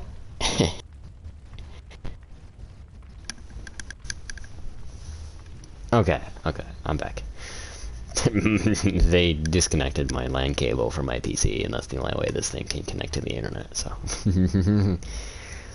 Alright, so... Scholar of the First Sin. There's that Mist Forest ruin area. Okay, so that's past that place, which you need a branch of yore to save what's-her-face. Okay, I don't remember the name of it, but it's the Mist Forest. Honestly, I've 6 out of 10. I remember having a bad experience with it, but it wasn't like I despise it like with Fair and Keep. I can't believe like Dark Souls 3 only has 1 4 out of 10 so far. So Dark Souls 3 we have Lothric Castle, but before that we take a slight detour to the Consumed King's Garden and the Shadow World area, which is something I don't remember the name of again. Was where Champion Gundyr. So Osiris and Champion Gundyr. Also, I don't remember the boss on Earth and Peak, so don't ask. Unless is that Medusa motherfucker. Okay, yeah. I forgot you actually went inside. So Dark Souls 3, honestly, Osiris's Consumed Garden is a pretty small area, but that's why I'm combining the two, so I'm not gonna rate it because it's small. I mean, honestly, this is free endgame content in terms of difficulty, but I mean, pretty average endgame content if I'm gonna be honest. So I might give this a 7 out of 10, but because of Champion Gundyr getting an actual second phase, I'm gonna give it an 8 out of 10. Cyrus is cool, but he's not champion Gundyr. Bloodborne. Okay, so we've just defeated Rom the Vacuous Spider and Martyr Ligarius. So our next stop is Yargul Unseen Village. Now, the reason I didn't rate this place earlier with Dark Beast and pre-Moon Phase,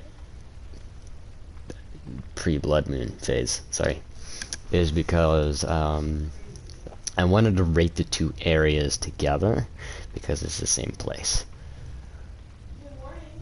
Well, Yargul Chapel and Hypogean Jail are the same. So, honestly, Dark Beast Pearl is a fun fight and can kick your ass pretty easily, but he's not nearly as annoying as the other Dark Beast in this game, which is the Aberrant Beast. That guy is fucking annoying. Thankfully, he doesn't appear in any of the areas besides Forbidden Woods, but if you decide to send him to BTF's clinic, then you don't have to fight him. But, I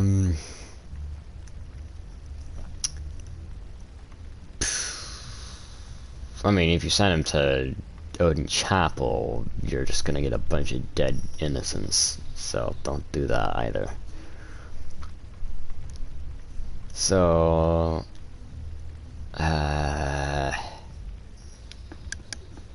right, you're cool. Yeah, as you can tell, I'm really tired. Honestly, this is a 9 out of 10. One Reborn, Dark Beast Pearl, really good bosses. The Bagmen and the pigs and the dogs. I mean, honestly, it's pretty average.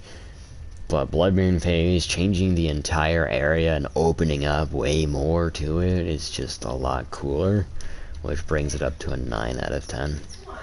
It feels pretty solid as endgame, but they didn't make it the endgame. They made it the end of the mid-game and the beginning of the endgame, so...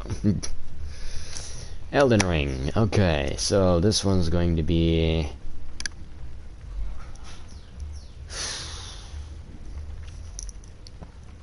Okay, so later, I'll rate both Lendale, Ashen Capital, and Golden Capital together for the same reasons as Yargul. And, I didn't rate them with Altus Plateau, so that's why I was a bit more strict on Altus and gave it a, what, 7 or 8? Maybe, yeah, 9 was Volcano Manor, so yeah, 7 was... No, 7 was Kaled, 8 was Altus, okay. It's the fact I remember. I should probably just name these, actually. So, Elden Ring, Mountaintop of the Giants. I'll give it a 7. It's got its ups and downs, but overall, it's not bad, but it could be better. But it's pretty mid. But it's not a 6 or a 5.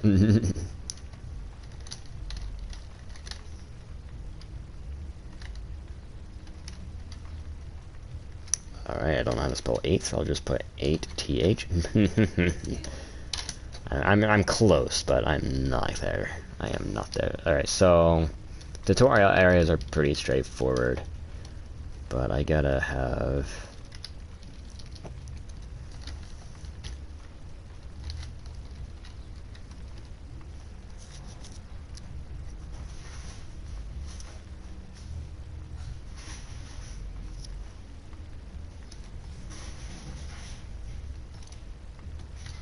I'll just put boss initials, so for Demon Souls it'll be P and TK. For Phalanx and Tower, right?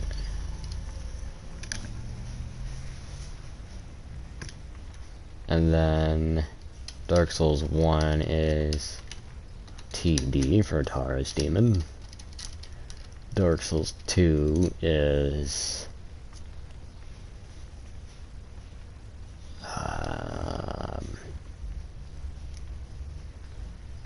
oh yeah, Last Giant. So LG, life's good. That's a joke. Yeah, LG for this too. Because it's the same thing, but it's not. Dark Souls 3 was VBV, Vort of the Boreal Valley. God, I swear, this screen sucks because it's BB for Bloodborne, but it doesn't look like two B's. It looks like butterfly wings. Excuse me. So this one is CB and FG for Father Gascoigne. One of my favorite fights in Bloodborne. Please. I'm trying to work. So Elden Ring's gonna be Moria, or Margit, and Godric. So M and G.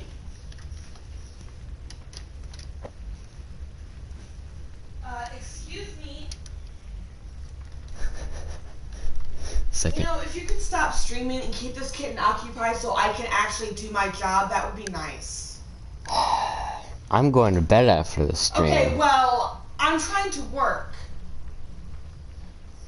Alright. I'll do this some other time. Ow!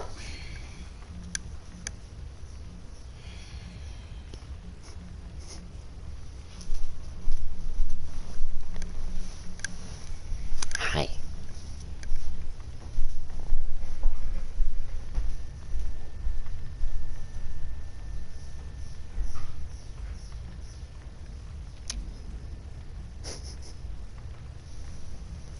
Alright, I'll see you guys some other day.